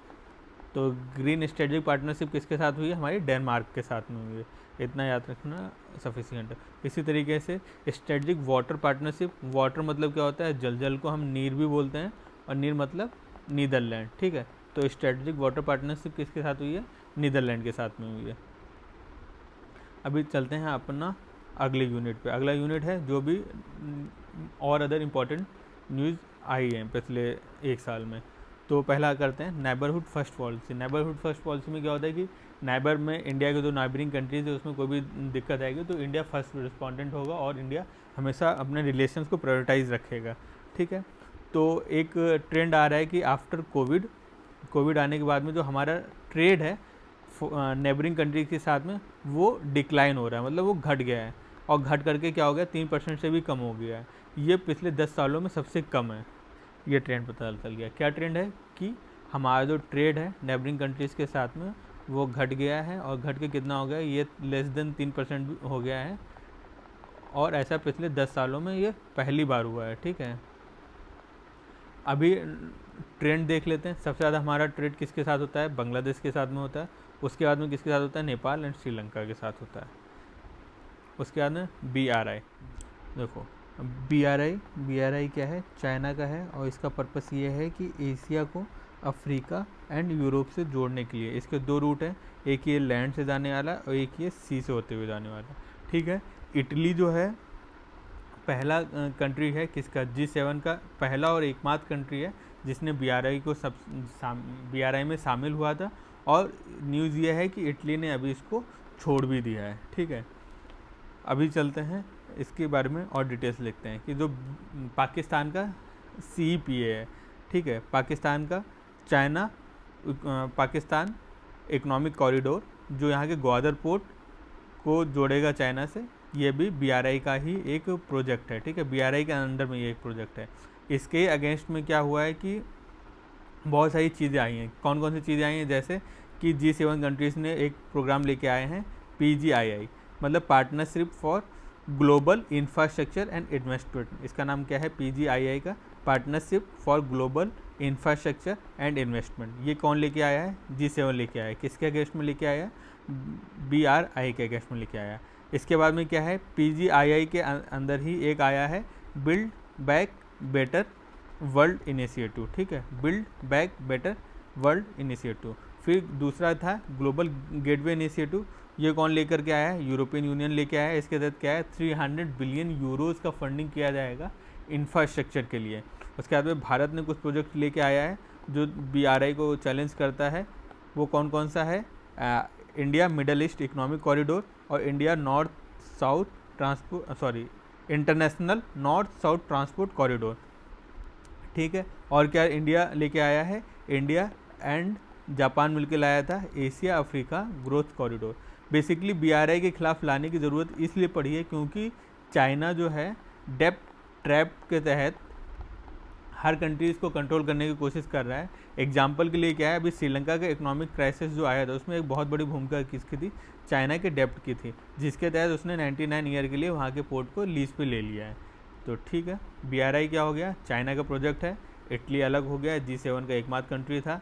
प्रोजेक्ट का मतलब क्या है, एशिया को अफ्रीका और यूरोप से जोड़ने का था। उसका बाद पाकिस्तान का जो CPEC है, चाइना पाकिस्तान इकोनॉमिक कॉरिडोर, वो भी इसी का पार्ट है। और कौन कौन इसके खिलाफ में आया है, इसके अगेंस्ट में मतलब अल्टरनेटिव लेकर के आया है, वो G7 का PGII है, partnership group for infrastructure and investment. और इसी के तहत आया है build back better world initiative. Global gateway initiative जो है वो यूरोपियन यूनियन का है। इसके तहत 300 बिलियन यूरो का फंडिंग किया जाएगा इंफ्रास्ट्रक्चर के लिए। भारत क्या लेके आया है, India Middle East Economic corridor, international North South Transport corridor और एशिया अफ्रीका ग्रोथ कॉरिडोर। ये कौन लेके आया था, ये इंडिया प्लस जापान लेके आया था, ठीक है। अभी चलते हैं अगला।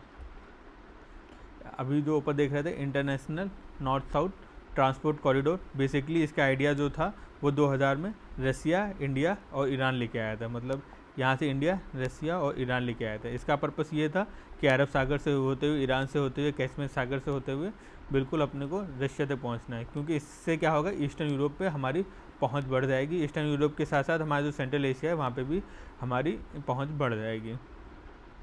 तो ये था, इसीलिए इसमें जो मेंबर कंट्रीज़ है वो ईस्टर्न यूरोप के देश हैं, सेंट्रल अमेरिका के हैं और इधर वेस्ट एशिया एंड गल्फ के भी कुछ कंट्रीज़ हैं। ये 3 जगह के हैं।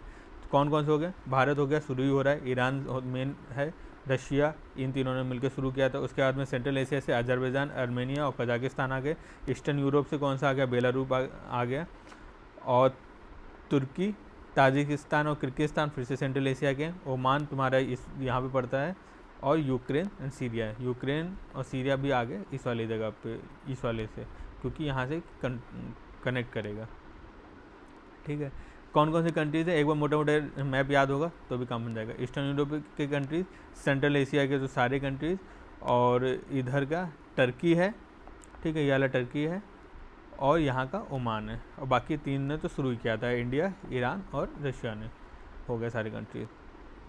उसके बाद में नॉर्दर्न सी रूट ये है कि जो भी रशिया के नॉर्थ वाला क्षेत्र है, जो नॉर्थ पोल बोलते हैं, वहाँ पर जो बर्फ़ पिघल रही है बिकॉज ऑफ ग्लोबल वार्मिंग, तो वहाँ पे जो एक सी रूट बन रहा है, that is called Northern Sea Route, ठीक है। इसी को ही नॉर्थ ईस्ट पैसेज भी बोलते हैं, ठीक है। और ये पूरा एरिया जो रशिया के एक्सक्लूसिव इकोनॉमिक जोन में भी आता है। ये क्या है, ये बेरेंट्स सी से मतलब शुरू होता है और बेरिंग स्ट्रेट तक जाता है, ठीक है। इसमें बेसिकली 4 सागर आते हैं जिनका नाम है कारा, लाप्तेव, पूर्वी साइबेरिया सागर और चुकची सागर, ठीक है। इसके बाद में भारत यहाँ तक पहुँचने के लिए एक रशिया के साथ डील करके रखा हुआ है जिसका नाम है चेन्नई व्लादिवोस्तोक मैरीटाइम कॉरिडोर, ठीक है। व्लादिवोस्तोक, ये रहा चेन्नई, इन दोनों के बीच में क्या है, मैरीटाइम कॉरिडोर की बात हो गई है, ठीक है। इसी समुद्री मार्ग को क्या बोला जा रहा है, ईस्टर्न मैरीटाइम कॉरिडोर, ठीक है, क्योंकि ये ईस्ट में पड़ रहा है। तो व्लादिवोस्तोक से लेकर के जो चेन्नई तक का है उसको ही बोला जा रहा है ईस्टर्न मैरीटाइम कॉरिडोर, और नॉर्दर्न मेरीटाइम कॉरिडोर किसको बोला है, या फिर नॉर्दर्न सी रूट किसको बोल रहे हैं, ये जो नॉर्थ में है, नॉर्थ पोल के ऊपर है, ठीक है। इसके बाद चलते हैं इजराइल हमास वॉर, बहुत ज़्यादा इंपॉर्टेंट है, बहुत ज़्यादा, ठीक है। अभी जो हमास ने अटैक किया है उस अटैक का नाम था अल अक्सा फ्लड, ठीक है। इसके अगेंस्ट में जो इसराइल ने शुरू किया उसका नाम था ऑपरेशन अजय वॉरियर, ठीक है। अभी इसराइल का और फ़िलिस्तीन की पूरी हिस्ट्री देख लेते हैं शॉर्ट में। सबसे पहले ब्रिटेन ने बाल्फोर डिक्लेरेशन निकाला था 1917 में, जिसमें बोला था कि यहूदी लोगों के लिए एक राष्ट्र होना चाहिए, ठीक है। 1947 में देखो, 1947 बेसिकली धर्म के बेसिस पे जो था, रिलीजन के बेसिस पे दो कंट्री बने। कौन कौन से दो कंट्री बने? एक इंडिया से अलग होकर के पाकिस्तान बना, और दूसरा कौन सा बना? इजराइल बना, ठीक है। इजराइल बेसिकली तो 1948 में बनता है, बट 1947 में जो होता है यूएन इस रेजोल्यूशन को पास कर देता है।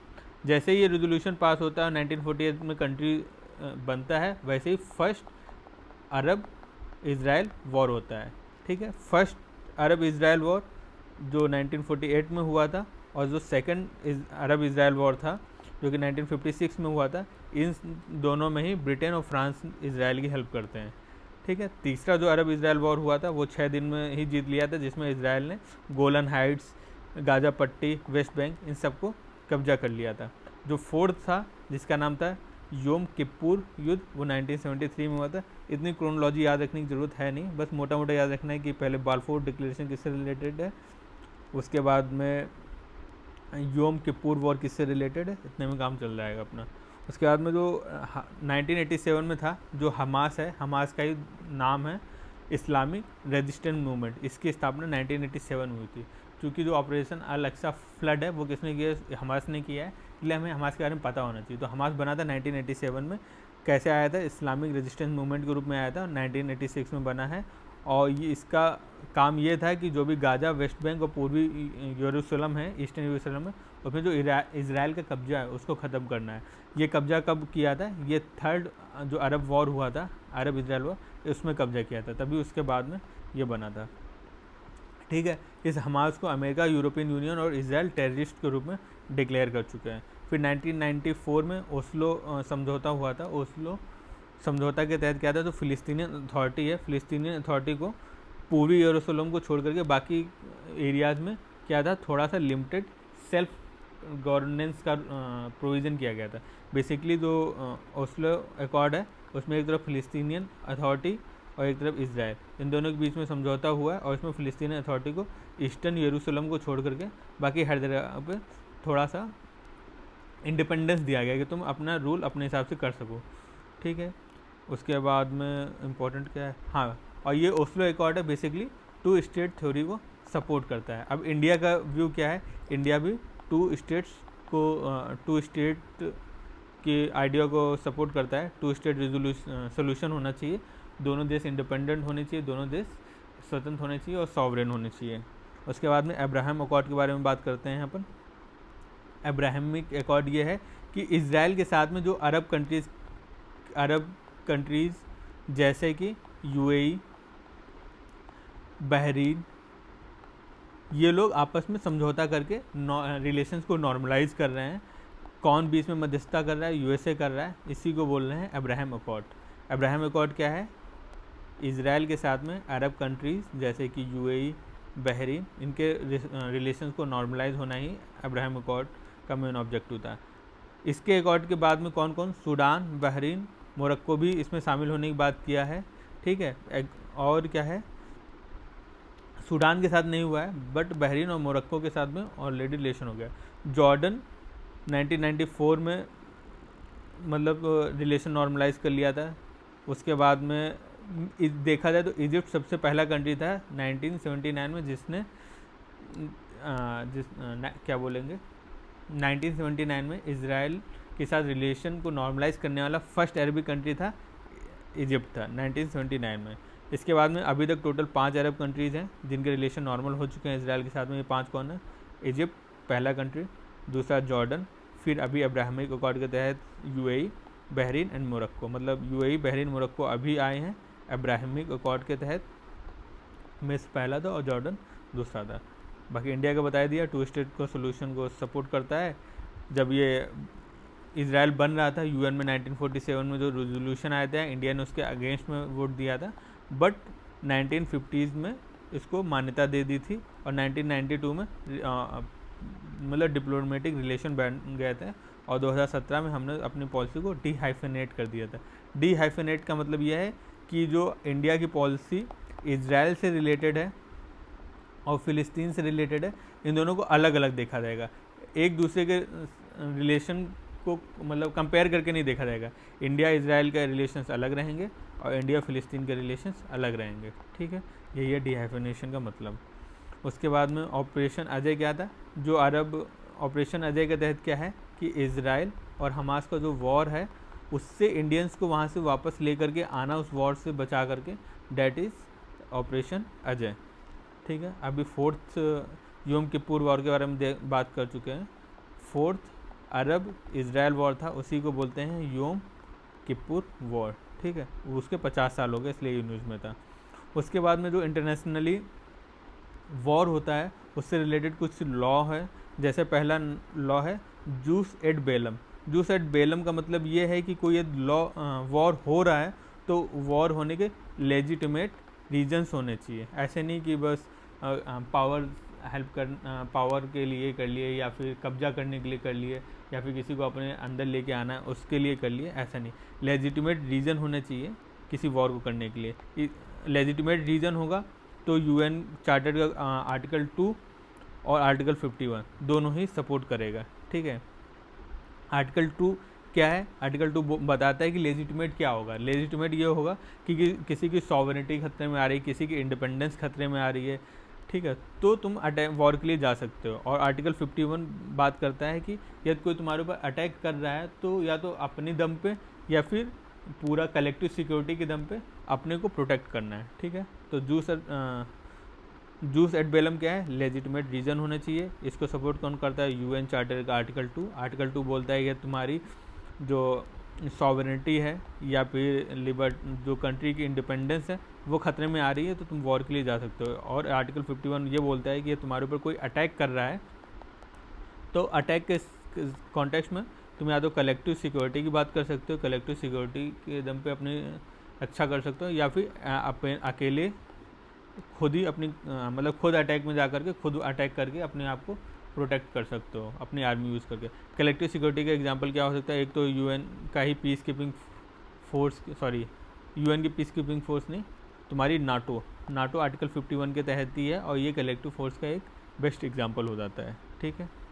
उसके बाद में क्या? जूस इन बेलो, ठीक है। जो बेलो वाला बात है ये बोलता है कि यदि वॉर हो ही रहा है तो उन वॉर में किन किन नियमों का पालन करना है उसके बारे में जूस इन बेलो में बताया गया। बेलम क्या है कि लेजिटिमेट रीज़न होना चाहिए और बेलो क्या है कि यदि वॉर हो रहा है तो उसमें लेजिटिमेट कुछ कानून को मानना पड़ेगा और उनके आधार पर तुमको वॉर करना पड़ेगा। तो इसके अंदर कौन कौन आता है? हेग कन्वेंशन 1899 और 1907 आता है, जिनेवा कन्वेंशन 1949 आता है और एक प्रोटोकॉल है 1977 का, वो आता है, ठीक है। उसके बाद में 1998 का रोम स्टैट्यू है जो इंटरनेशनल क्रिमिनल कोड की बात करता है। इसके तहत यदि कोई अटैक हो रहा है और उसमें वो मानवाधिकारों का पूरी तरीके से हनन कर रहा है, जीनोसाइड कर रहा है, तो उसको आईसीसी में खड़ा किया जा सकता है रोम स्टैट्यू के तहत, ठीक है। 1998 में रोम स्टैट्यू आया था बट 2002 में इसकी स्थापना हुई थी। उसके बाद में बात करते हैं Geneva Convention and Russia Ukraine war जो चल रहा है। जिनेवा कन्वेंशन और Russia Ukraine war. Geneva Convention and Russia Ukraine war बहुत ज़्यादा इंपॉर्टेंट है। लगभग 3 साल से ज़्यादा हो चुका है ये वॉर चलते हुए। पिछले साल यूपीएससी प्रीलिम्स में सिर्फ इस मैपिंग पे 2 क्वेश्चन थे और इस साल भी इम्पॉर्टेंट एरिया है इसलिए छोटी छोटी लोकेशंस हैं, जैसे कि खार्किव हो गया, लुहांस्क हो गया, डोनेस्क हो गया, मारियोपोल हो गया। इन सब चीज़ों को मतलब देख लेना है। क्रेच स्ट्रेट कहाँ पे, क्रीमिया कहाँ पे है, स्नेक आइलैंड्स कहाँ है, ब्लैक सी कहाँ पे है, इस पर तो एक ट्रीटी भी हुआ है। तो ये सारी लोकेशंस को मैप में अच्छे से देख लेना है। बाकी प्लेसेस इन न्यूज़ में भी इसको हम डिटेल में कवर करेंगे। बाकी क्या है कि जिनेवा कन्वेंशन जो वॉर होता है उससे रिलेटेड है। इसके तहत क्या है कि 4 ट्रीटीज़ हैं और 3 प्रोटोकॉल हैं और यूएन के सभी कंट्रीज़ ने इसको रेक्टिफाई किया है, साइन भी किया है, रेक्टिफाई किया है। तो पहला जो कन्वेंशन है वो बोलता है कि लैंड पे जो भी घायल हुआ है वॉर के टाइम पे, कोई सैनिक है तो उसके साथ कैसा बिहेव करना है। दूसरा है कि कोई सी में घायल हुआ, बीमार हुआ है, तो उसके साथ कैसा बिहेव करना है। तीसरा है कि किसी को यदि वॉर ऑफ प्रिजन बनाया गया तो उसके साथ कैसा बिहेव करना है। और चौथा कन्वेंशन है कि यदि कहीं पे वॉर हो रहा है या फिर किसी एरिया को अपने अंडर लिया गया तो वहाँ के सिटीजन के साथ में कैसा बिहेव करना है। तो पहला क्या है लैंड के लिए, दूसरा क्या है सी के लिए, तीसरा क्या है वॉर ऑफ प्रिजन के लिए, चौथा क्या है सिटीजन्स के लिए। ठीक है, प्रोटोकॉल की बात की जाए तो प्रोटोकॉल पहला और प्रोटोकॉल दूसरा बात करता है कि जो अंतर्राष्ट्रीय और गैर अंतर्राष्ट्रीय आर्म्स कॉन्फ्लिक्ट है वहाँ पे जो भी विक्टिम्स हैं उनको किसी तरीके से सिक्योरिटी प्रोवाइड कराना है, बेसिक ह्यूमन राइट्स प्रोवाइड करना है। वो प्रोटोकॉल पहला और प्रोटोकॉल दूसरे के बारे में मतलब रिलेटेड है। और जो तीसरा रिलेटेड है वो रेड क्रिस्टल को एक सिंबल के रूप में दिया गया है, मतलब जैसे रेड क्रॉस होता है ना, रेड क्रिसेंट होता है, उन दोनों को एक इंटरनेशनल स्टेटस देना है। और जब किसी वॉर वाले एरिया में जाते हैं ताकि लोगों की हेल्प हो सके, पीड़ितों की हेल्प हो सके, उनको सिक्योरिटी प्रोवाइड कराने के लिए प्रोटोकॉल तीसरा है। तो ठीक है, प्रोटोकॉल पहला दूसरा क्या है कि इंटरनेशनल, और जो इंटरनेशनल नहीं भी है जहाँ पे आर्म कॉन्फ्लिक्ट हो रहे हैं वहाँ के विक्टिम्स की हेल्प करना। और तीसरा प्रोटोकॉल में उनकी हेल्प के लिए रेड क्रिस्टल मतलब रेड क्रॉस और रेड क्रिसेंट एक सिंबल के रूप में यूज किए जाएंगे, मतलब उसके ऊपर कोई अटैक नहीं करेगा, उसको सिक्योरिटी दी जाएगी। ठीक है, उसके बाद में ब्लैक सी डील। ब्लैक सी डील क्या था कि रसिया और यूक्रेन के बीच हुई थी ताकि ब्लैक सी से होते हुए यूक्रेन से ट्रेड हो सके। और किस चीज़ का ट्रेड हो सके, ग्रेन का ट्रेड हो सके, ताकि इन दोनों के वॉर की वजह से जो वर्ल्ड के लेवल पे फूड सप्लाई से रिलेटेड क्राइसिस आए थे, फूड सिक्योरिटी संकट में पड़ा था, उसको दूर किया जा सके। तो ये कब हुआ था, 2022 में हुआ था। और इन दोनों के बीच में मध्यस्थता किसने की थी इस ट्रीटी को कराने के लिए, टर्की ने की थी। ऐसे भी याद रख सकते हैं, एक तरफ यूक्रेन है एक तरफ रसिया, इनके बीच में कौन पड़ रहा है, टर्की पड़ रहा है। तो टर्की ने इस डील को करवाया था। ठीक है, इसमें यूक्रेन के कौन कौन से पोर्ट से ट्रेड करने के लिए अनुमति मिली थी, वो थे पोर्ट चोर्नोमास्क, ओडेसा और पिवडेनी। ठीक है, ये बेसिकली 120 दिनों के लिए थी, इसको 2 बार और बढ़ाया जा चुका है। फिर आता है स्कॉच्ड अर्थ टैक्टिक्स। इसके तहत ये होता है कि कोई आर्मी जिस एरिया से गुजर रही होती है उस एरिया में जो भी एनर्जी की सप्लाई है, जो भी पुल्स हैं, जो भी एग्रीकल्चर नीड है, जो भी रोड है, रेल है, उन सब चीज़ों को बर्बाद कर दिया जाता है ताकि वहाँ पे यदि कोई एनमी लोग आए तो एनमी के कोई भी एडवांटेज ना मिल पाए। ऐसा पहले कौन करता था इंडिया में, छत्रपति शिवाजी की भी ये एक अच्छी सी टैक्टिक थी ताकि दुश्मन को पूरी तरीके से बर्बाद कर देना, जियोग्राफी से वो दुश्मन कोई हेल्प ना ले पाए। ठीक है, हालांकि जो 1977 का जिनेवा कन्वेंशन है वो बोलता है कि किसी भी सिटीजन को नुकसान नहीं पहुंचाना है। और स्कॉच्ड अर्थ टैक्टिक्स में क्या होता है कि सिटीजन्स को भी थोड़ा बहुत नुकसान पहुंचता है, इसलिए एक तरीके से इसको भी बैन किया गया है। डर्टी बम क्या है, डर्टी बम एक तरीके का न्यूक्लियर बम ही है, बट डिफरेंस ये है कि न्यूक्लियर बम में हाईली इनरिच्ड न्यूक्लियर मटेरियल का यूज होता है, जबकि डर्टी बम में ऐसा नहीं होता है। ये बनाना बहुत महंगा भी होता है और बहुत ज़्यादा टेक्नोलॉजी की भी इसमें ज़रूरत होती है। ये बनाना जो होता है सस्ता होता है। ठीक है, और इसको यूज कौन कर रहा है, इसका आरोप लगा है यूक्रेन पे। ठीक है, अभी आगे चलते हैं। देखो ये अगला टॉपिक है विंडसर फ्रेमवर्क। विंडसर फ्रेमवर्क क्या है, बेसिकली यूनाइटेड किंगडम और यूरोपियन यूनियन के बीच में ये हुआ है और ये किसकी जगह लेगा, ये नॉर्दर्न आयरलैंड प्रोटोकॉल है उसकी जगह लेगा। ठीक है, इसके तहत क्या है कि 2 चीज़ों की शुरुआत हुई है। एक है 2 लेन सिस्टम, मतलब एक रेड लेन बनाई जाएगी और एक कौन सी बनाई जाएगी, ग्रीन लैंड। ग्रीन लैंड में क्या होगा कि जो सामान ब्रिटेन से नॉर्दर्न आयरलैंड की तरफ जाएगा उसके लिए होगा, और रेड लैंड जो होगी जो सामान यूरोपियन यूनियन की तरफ से आयरलैंड को भेजी जाएगी उसके लिए। ठीक है, और एक है ब्रेक का सिस्टम जिसका नाम है स्टॉर्मॉन्ट ब्रेक। ये कोई चीज़ ऐसी लगती है जिससे आयरलैंड को ऐसा लगता है, नॉर्दर्न आयरलैंड को वहाँ पे प्रॉब्लम होने वाली है या फिर उसके इकोनॉमी के लिए ख़तरा होगा तो उसको रोक सकता है। ठीक है, तो ये सिस्टम आया क्यों, पहले जो नॉर्दर्न आयरलैंड प्रोटोकॉल था उसके बाद में अभी विंडसर फ्रेमवर्क आया, ये आया क्यों, ये आया तब जब ब्रेग्जिट हुआ। मतलब पहले क्या था कि ये पूरा यूरोप, यहाँ पर ब्रिटेन और इधर नॉर्दर्न आयरलैंड, तो पूरा का पूरा यूरोपियन यूनियन था तो कोई दिक्कत ही नहीं थी आपस में ट्रेड होने में। बाद में क्या हुआ, ये यूरोप यहाँ से यूके जो था हट गया, तो लेकिन नॉर्दर्न आयरलैंड यूके का पार्ट बना रहा है। तो इनके बीच का जो ट्रेड डिस्प्यूट ना हो जाए, ट्रेड से रिलेटेड प्रॉब्लम्स को सॉल्व करने के लिए आया था नॉर्दर्न आयरलैंड प्रोटोकॉल। अब उसी की जगह पे ये आया है विंडसर फ्रेमवर्क, ठीक है। इसके बाद में आपस में सपोर्ट करने के लिए एक गुड फ्राइडे एग्रीमेंट भी आया था। गुड फ्राइडे एग्रीमेंट किसका बीच में, नॉर्दर्न आयरलैंड और यूके के बीच में आया, ठीक है। और कुछ इसमें है नहीं इतना इम्पोर्टेंट, ठीक है। हाँ, ये थोड़ा देखना होगा, इम्पोर्टेंट है ये। लूसोफोन वर्ड वो होता है जहाँ पे लैंग्वेज के रूप में किस चीज़ को यूज़ किया जा रहा है, पुर्तगाली लैंग्वेज को यूज़ किया जा रहा है, ठीक है। जहाँ पे पुर्तगीज़ लैंग्वेज यूज़ की जा रही है उस पूरे वर्ल्ड को बोला जाता है लूसोफोन वर्ल्ड।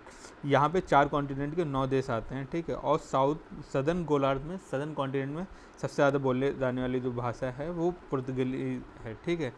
भारत इसमें परमानेंट मेंबर नहीं है, ऑब्जर्वर है। याद रखने का तरीका ये है कि पुर्तगाली आखिरी में कहाँ ही रह गए थे, 2 ही 3 जगह रह गए थे, जैसे गोवा में रह गए थे, बाकी हर जगह तो ब्रिटेन का ही राज था। तो ब्रिटेन वाली चीज़ों में हम परमानेंट हैं, गोवा थोड़ा सा था तो हम ऑब्जर्वर हैं, ठीक है। याद रखने का तरीका हो गया। उसके बाद में है सेटल डिप्लोमेसी। सेटल डिप्लोमेसी ये है कि हिस्ट्री में किन्हीं 2 कंट्रीज़ के बीच में कोई बवाल हुआ था जिसकी वजह से दोनों कंट्रीज़ आपस में कंफर्टेबल नहीं है बात करने के लिए, तो वहाँ पर डिप्लोमेट के थ्रू आपस में जो डिप्लोमेसी की जाती है, बात किया जाता है, उसको बोलते हैं सेटल डिप्लोमेसी। इसमें बात किनके बीच में नहीं होती है, जो हेड ऑफ द गवर्नमेंट होते हैं या फिर हेड ऑफ द नेशन होते हैं, उनके बीच में बात नहीं हो पा रही होती। तो अभी ये सेटल डिप्लोमेसी किसके बीच हो रही है, साउथ कोरिया और किसके बीच हो रही है, जापान के बीच में हो रही है, ठीक है। तो क्लियर हो गया, सेटल डिप्लो किसके बीच हो रही है, एक जापान हो गया और साउथ कोरिया हो गया, इन दोनों के बीच हो रही है। क्यों हो रही है, क्योंकि हिस्ट्री में ऐसा कुछ हुआ है कि जिससे ये दोनों देश के हेड ऑफ़ द गवर्नमेंट और हेड ऑफ़ द नेशन जो हैं वो आपस में बात करने के लिए कंफर्टेबल नहीं है, इसलिए डिप्लोमेट के थ्रू एक दूसरे की बात करते हैं, ठीक है। डायरेक्टली बात नहीं होती इसमें। वाशिंगटन डिक्लेरेशन क्या है, वाशिंगटन डिक्लेरेशन ये है कि अमेरिका साउथ कोरिया को हेल्प करेगा, किस चीज़ में हेल्प करेगा, जो भी नॉर्थ कोरिया से दिक्कतें हो रही हैं न्यूक्लियर बॉम्ब और इन सब चीज़ों को लेकर के उसमें। तो इसके 70 ईयर्स हो गए, इसलिए ये न्यूज़ में आ रहा है, क्योंकि नॉर्थ कोरिया हमेशा से धमकी देता रहता है कि हम बॉम्ब मार देंगे, हम न्यूक्लियर वेपन स्टेट है, हमारे पास न्यूक्लियर वेपन है, इसलिए हम बम मार देंगे, न्यूक्लियर वेपन मार देंगे, हमारे खिलाफ कुछ हुआ। तो उसको प्रोटेक्ट करने के लिए 70 साल पहले क्या हुआ था, साउथ कोरिया और यूएसए के बीच में जो डील हुई थी उसी का नाम था वाशिंगटन डिक्लेरेशन, ठीक है। ये जो 1994 में वाशिंगटन डिक्लेरेशन था उससे अलग है। 1994 में जो वाशिंगटन डिक्लेरेशन हुआ था बेसिकली वो जॉर्डन और इजराइल के बीच में युद्ध को समाप्त करने के लिए हुआ था, ठीक है। उसके बाद में अगली चीज़ है the spirit of camp David. The spirit of camp David में क्या है कि जो यूएसए है वो उधर साउथ कोरिया और इधर जापान, इन दोनों को प्रोटेक्ट करने की बात करता है। किससे बात करता है, एक तरफ जो चाइना की एक्सपेंशनिस्ट पॉलिसी है, दूसरी जो नॉर्थ कोरिया की न्यूक्लियर वाली पॉलिसी है, इन दोनों से प्रोटेक्ट करने के लिए जो बात कर रहा है साउथ कोरिया और जापान की यूएसए के साथ में, उसी को बोला जाता है स्पिरिट ऑफ कैंप डेविड, ठीक है। इसी ये एक और कैंप डेविड समझौता था, एग्रीमेंट था, उससे अलग है। किस समझौते से अलग है, 1978 में इजिप्ट और इजराइल के बीच में भी हुआ था, ये उससे अलग है। अगला टॉपिक है सिक्योरिटी से रिलेटेड। पहला है इंटरनेशनल टेररिज्म। रिपोर्ट आई है ग्लोबल टेररिस्ट रिपोर्ट, इसमें इंडिया को 13वीं रैंक मिली है। ये निकाला कौन सा, International Institute of Economic and Peace ने। अब टेररिज्म से रिलेटेड और क्या क्या इंपॉर्टेंट चीज़ें हैं, पहला है ग्लोबल काउंटर टेररिज्म स्ट्रेटजी, ये किसकी है, यूनाइटेड नेशनल जनरल असेंबली की है। उसके बाद में क्या है, counter terrorism committee.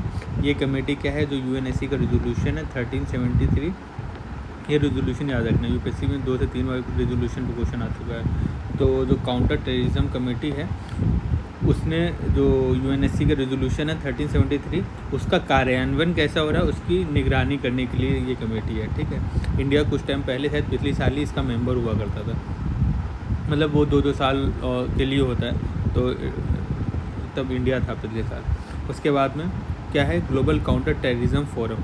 Global counter terrorism forum जो है अनौपचारिक है, ठीक है। और बेसिकली ये क्या करता है, फोरम है, तो फोरम क्या होगा, वहाँ पे लोग जाएंगे, बातचीत करेंगे, और बातचीत करेंगे तो इंडिया में से बातचीत के समर्थक होता है रहता है, तो इंडिया भी है। तो ग्लोबल काउंटर टेररिज्म फोरम क्या है, अनौपचारिक है, फोरम है तो बातचीत करेंगे, और कौन बातचीत में, इंडिया हमेशा आगे रहता है। उसके बाद में क्या है, United National Counter Terrorist Travel Programme. Basically जो टेररिस्ट लोग हैं उनको वर्ल्ड के लेवल पे ट्रेवल ना कर पाएँ ज़्यादा, उसको लेकर उससे रिलेटेड यूएन का एक ही प्रोग्राम है। भारत भी इसका मेंबर है। उसके बाद में फाइनेंशियल एक्शन टास्क फोर्स पहले एक्सप्लेन कर चुके हैं, G7 का है और 2 लिस्ट निकालता है, पाकिस्तान को हटा दिया गया है। SCO का क्या है, संघाई कोऑपरेशन ऑर्गेनाइजेशन में रैट है। रैट जो है टेररिज्म से रिलेटेड है, इंडिया पाकिस्तान भी मेंबर बन गए हैं, तो पता ही है। फिर CCIT most important, comprehensive convention on international terrorism. तो बेसिकली ये कॉम्प्रिहेंसिव है, तो मतलब ये कॉम्प्रिहेंसिव डेफिनेशन देता है टेररिज्म की। ये टेररिज्म के ऊपर गुड टेररिज्म, बैड टेररिज्म का बात आता है, उसको मना करता है। टेररिज्म के जितने टाइप है सभी को बर्बाद, मतलब सभी को ख़त्म करने की बात करता है। इसको इंडिया ने प्रेजेंट किया था 1996 में यूनाइटेड नेशनल जनरल असेंबली में। फिर ठीक है, इंडिया ने अपने देश में क्या किया है टेररिज्म से रिलेटेड, UAPA एक्ट 1967 लेकर आया है। NIA की स्थापना की। NIA किसके अंदर है, गृह मंत्रालय के अंदर है। फिर नेट ग्रिड आया। नेट ग्रिड क्या होता है, जितनी खुफिया एजेंसी हैं उन सबकी इंफॉर्मेशन को एक जगह पे लेकर के आता है। जितनी भी एजेंसी है, मान लो पुलिस से कुछ आई इन्फॉर्मेशन, IB से कुछ इन्फॉर्मेशन आई, मतलब डिफरेंट सोर्स से जो भी इन्फॉर्मेशन आती हैं उनको एक जगह पे ला करके इकट्ठा करता है, ताकि वो एक एक्शन लेने लायक इंफॉर्मेशन या इनपुट बन सके। ठीक है, उसके बाद में क्या है, गृह मंत्रालय ने 2 नए डिवीज़न बनाए। एक क्या है टेररिज्म से रिलेटेड और दूसरा क्या है साइबर सिक्योरिटी से रिलेटेड। उसके बाद में UAPA के अंदर एक्शन लिया गया है। किससे क्या एक्शन लिया गया है, जो Jammu and Kashmir democratic freedom party है और जो 9 मैतेई टेररिस्ट ग्रुप है उन सबको टेररिस्ट घोषित किया गया। मतलब टेररिस्ट तो नहीं, लेकिन हाँ इलीगल इंस्टीट्यूशन घोषित किया गया। UAPA के एक्ट के तहत क्या होता है, किसी भी व्यक्ति और किसी भी संगठन को यदि इन्फॉर्मेशन है और कोई भी सबूत है तो घोषित किया जा सकता है कि वो होगा टेररिस्ट। ठीक है, दूसरी बात यह है कि जो UAPA है, UAPA के अंदर जो अपराध होता है वो संज्ञेय अपराध होता है। मतलब इसका ये है कि बिना वारंट के भी गिरफ्तारी की जा सकती है उसमें। बाकी क्या होता है कि इसके अंदर एक ट्रिब्यूनल बनाया गया है। ट्रिब्यूनल के अंदर यदि किसी को भी घोषणा कर दी गई कि वो इलीगल है तो 30 दिन के अंदर उसकी इन्फॉर्मेशन उसमें देनी पड़ती है इस ट्रिब्यूनल में। बाकी जांच के लिए NIA तो होती है, बट स्टेट की पुलिस भी इस एक्ट के तहत जांच कर सकती है। न्यूज़ है प्राइवेट मिलिट्री कंपनी। ये न्यूज़ में इसलिए आई है क्योंकि रूस का जो वैगनर ग्रुप था उसने एक तरीके से विद्रोह कर दिया था। ठीक है, ये वैगनर ग्रुप जो है यही है प्राइवेट मिलिट्री कंपनी, किसकी, रशिया की। इसको बारे में बोला जाता है कि इसको कंट्रोल कौन करता है, इनडायरेक्टली रशिया की आर्मी और वहाँ की जो सीक्रेट एजेंसी है वो करती है। ठीक है, ये बेसिकली क्या करते हैं कि पैसे लेकर के, मनी लेकर के अंजाम देते हैं काम को। बाकी जैसे पहले मिलिशिया टाइप के ग्रुप्स होते थे उसी टाइप के हैं ये लोग। और क्या है कि जैसे कुछ चीज़ें होती हैं जो कोई कंट्री नहीं कर सकता है, बेसिकली कंट्री को वियना कन्वेंशन और डिफरेंट कन्वेंशन एंड प्रोटोकॉल्स को फॉलो करना पड़ता है। तो उस टाइप के अपने ऑब्जेक्टिव को पूरा करने के लिए कंट्री जो है इस टाइप के प्राइवेट मिलिट्री ग्रुप को सपोर्ट करती है। इसीलिए इनका मोस्टली जो कंट्रोल होता है इंटेलिजेंस एजेंसीज के पास में इनडायरेक्टली तरीके से होता है। ठीक है, वैगनर ग्रुप के बारे में और देख लेते हैं कि वैगनर ग्रुप रशियन आर्मी और एजेंसी के द्वारा कंट्रोल्ड है। पहली बार 2014 में ये न्यूज़ में आई थी, जब इसने क्या किया था कि ईस्टर्न यूरोप में जो रसिया के समर्थक, ईस्टर्न यूरोप नहीं, ईस्टर्न यूक्रेन, जो यूक्रेन का ईस्ट वाला पार्ट है, वहाँ पे भी जो रसिया के समर्थन में लोग थे उनको आर्मी दे करके, उनको ट्रेनिंग दे करके वहाँ पे विद्रोह कराया था। और इसमें जो मेन एग्जाम्पल था वो यूक्रेन का बखमुत वाला एरिया था, वहाँ पे कब्जा भी कर लिया था इसने। ये अफ्रीका और अरब में भी अपनी सेवाएं दे रहा है, वहाँ पे भी एक्टिव है। और अमेरिका ने इसको क्या है टेररिस्ट घोषित कर रखा है इस ऑर्गेनाइजेशन में। फिर आता है prevention of money laundering act. ठीक है, ये 2002 में आया था। इसमें कुछ चेंजेस किए गए। पहले क्या होता था कि जैसे हमारी प्रॉपर्टी है और मैंने कुछ किया है मनी लॉन्ड्रिंग, तो हमारे ऊपर ही एक्शन होता था। अभी क्या है कि हमारी प्रॉपर्टी है लेकिन उस प्रॉपर्टी को कोई मैनेज करने वाला चार्टर्ड अकाउंटेंट है और उसके नॉलेज में चीज़ें हैं और वो मेरी तरफ से कर रहा है तो उसको भी सज़ा मिलेगी। या फिर मेरी कोई कंपनी है, ठीक है, या फिर क्या हो सकता है कि मेरी कोई कंपनी है और उस कंपनी को मैनेज करने वाले कुछ डायरेक्टर्स होंगे। कंपनी है तो कंपनी कुछ डायरेक्टर्स होंगे, उसमें कुछ सेक्रेटरी भी होंगे और वो लोग मेरी तरफ से मनी लॉन्ड्रिंग कर रहे हैं या फिर उनको पता है और मुझे सपोर्ट कर रहे हैं, तो उनके खिलाफ भी PMLA एक्ट के तहत एक्शन लिया जा सकता है। तो ये रूल्स में बदलाव आया है। ठीक है। इसके तहत क्या है, मेन जो इसको इम्प्लीमेंट करती है वह है ईडी। ईडी क्या है, ईडी जो है डिपार्टमेंट ऑफ रेवेन्यू जो है किसके अंदर, मिनिस्ट्री ऑफ फाइनेंस के अंदर है, उसके तहत आती है। मतलब ईडी किसके आती है, पहले मिनिस्ट्री ऑफ फाइनेंस है, मिनिस्ट्री ऑफ फाइनेंस के अंदर डिपार्टमेंट ऑफ रेवेन्यू है, और इस रेवेन्यू के अंदर कौन सा आता है, ईडी आता है। ईडी क्या करता है, prevention of money laundering act के तहत एक्शन लेता है। और ये जो एक्ट बनाया गया था बेसिकली जो वियना कन्वेंशन है, वियना कन्वेंशन के तहत जो ऑब्लिगेशन है इंडिया के लिए उसको पूरा करने के लिए ये एक्ट 2002 में बनाया गया था। ठीक है। उसके बाद में ग्लोबल न्यूक्लियर रेगुलेशन के बारे में बात करते हैं। अभी रसिया ने क्या किया है, जो कॉम्प्रिहेंसिव टेस्ट बैंड ट्रीटी था उसमें अपना रेक्टिफिकेशन को कैंसिल कर दिया। मतलब सिग्नेटरी तो रहेगा बट रेक्टिफिकेशन वाला जो प्रोविज़न होता है उसको हटा दिया है। ठीक है। अमेरिका ने भी क्या किया था कि अमेरिका पहले से ही साइन तो कर रखा है लेकिन रेक्टिफिकेशन उसने नहीं किया है, तो बराबरी करने के लिए रसिया ने भी अभी ये कर दिया है। उसके बाद में और क्या क्या है, जो कॉम्प्रिहेंसिव टेस्ट बैंड ट्रीटी है वो बेसिकली बोलता है कि कहीं भी किसी भी प्रकार से न्यूक्लियर का टेस्ट नहीं होना चाहिए। यह हालांकि लागू नहीं हो पाया क्योंकि 8 देशों ने इसमें साइन नहीं किया, और जब तक ये 8 देश साइन नहीं कर देंगे तब तक ये लागू नहीं हो पाएगा। इसमें कौन सा याद रखना है कि इंडिया और पाकिस्तान तो हैं ही, उसके बाद में चीन भी है। तो इंडिया पाकिस्तान चीन का एक ग्रुप हो गया, मतलब याद रखने के लिए बता रहे हैं कि चाइना ने नहीं किया है तो इंडिया भी नहीं करेगा, और इंडिया ने नहीं किया है तो पाकिस्तान भी नहीं करेगा, एक ग्रुप ही हो गया। नॉर्थ कोरिया तो अपना अलग ही राग अलापता है, तो नॉर्थ कोरिया है ही। इज़राइल ईरान एक ग्रुप है, ईरान के खिलाफ इज़राइल है, इज़राइल के खिलाफ ईरान है, तो ये दोनों एक दूसरे के मिसट्रस्ट की वजह से नहीं किए हैं, और इजिप्ट ने नहीं किया है। उसके बाद में अमेरिका ने साइन तो किया था बट रेक्टिफाई नहीं किया, और उसी को देखते हुए रसिया ने भी अभी नहीं किया है। उसके बाद में पार्शियल टेस्ट बैंड ट्रीटी है। पार्शियल है मतलब एक जगह की बात कर रहा है, बहुत आंशिक बात कर रहा है। तो किसकी बात कर रहा है, ये आउटर स्पेस की बात कर रहा है कि आउटर स्पेस में कोई भी न्यूक्लियर टेस्ट नहीं होना चाहिए। तो यही एक ऐसी डील है जिसको इंडिया ने साइन भी किया है और रेक्टिफाई भी किया है, तो ये याद रखना है। पार्शियल टेस्ट बैंड ट्रीटी को ही इंडिया ने साइन किया है और रेक्टिफाई भी किया है। उसके बाद में एनपीटी नॉन प्रोलिफरेशन ट्रीटी 1968 में आया था, इसको इंडिया ने भी नहीं साइन किया है, पाकिस्तान ने भी नहीं साइन किया है, लेकिन चाइना ने कर रखा है क्योंकि इसके तहत 5 कंट्रीज़ को न्यूक्लियर वेपन स्टेट माना गया जिसमें चाइना है, तो इसलिए चाइना ने कर रखा है बट इंडिया को रिकग्नाइज़ नहीं किया गया। और भी इसके प्रोविजंस ख़राब हैं, जैसे कि सिर्फ 5 कंट्रीज़ को मानना कि तुम न्यूक्लियर वेपन स्टेट हो, बाकी लोग न्यूक्लियर वेपन नहीं बना सकते हैं। तो इंडिया बात करता है कि ये न्यूक्लियर वेपन ख़त्म होगा तो पूरी दुनिया से ख़त्म होना चाहिए, हर एक कंट्री से ख़त्म होना चाहिए, क्योंकि ये दूसरे कंट्रीज़ के लिए थ्रेट होता है जिसका समर्थन एनपीटी नहीं करता है। सिर्फ 5 देश को होना चाहिए, बाकी को नहीं होना चाहिए, एनपीटी बोलता है। और भारत बोलता है कि किसी के पास भी नहीं होना चाहिए। ठीक है, इसीलिए इंडिया ने साइन नहीं किया। इंडिया ने नहीं किया तो पाकिस्तान ने नहीं किया, इजराइल ने नहीं किया है, और साउथ सूडान ने नहीं किया है। और नॉर्थ कोरिया का ऐसा है कि नॉर्थ कोरिया ने पहले किया हुआ था बट 2003 में वो इससे बाहर आ गया था। और इसमें क्या होता है कि सत्यापन किया जाता है कि कौन सा कंट्री बना रहा है, कौन सा कंट्री नहीं बना रहा है। ये तुमने एनपीटी साइन कर लिया है तो तुम्हारे यहाँ आईएईए आकर चेक करता है कि तुम न्यूक्लियर वेपन्स का क्या कर रहे हो, तो इसीलिए इसके चेक करने की जिम्मेदारी किसकी, आईएईए के पास में है।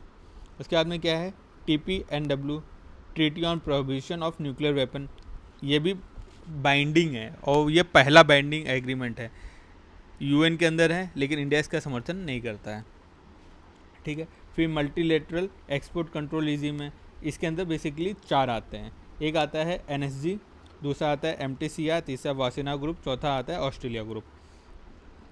NSG जो था वो 1974 में बना हुआ था, इसमें 48 मेंबर हैं, और NSG ही एक ऐसा ग्रुप है जिसमें सिर्फ और सिर्फ चाइना मेंबर है। मतलब ये चाइना और इंडिया के कॉन्टेक्स्ट में बात कर रहे हैं, चाइना सिर्फ NSG में मेंबर है, इंडिया नहीं है।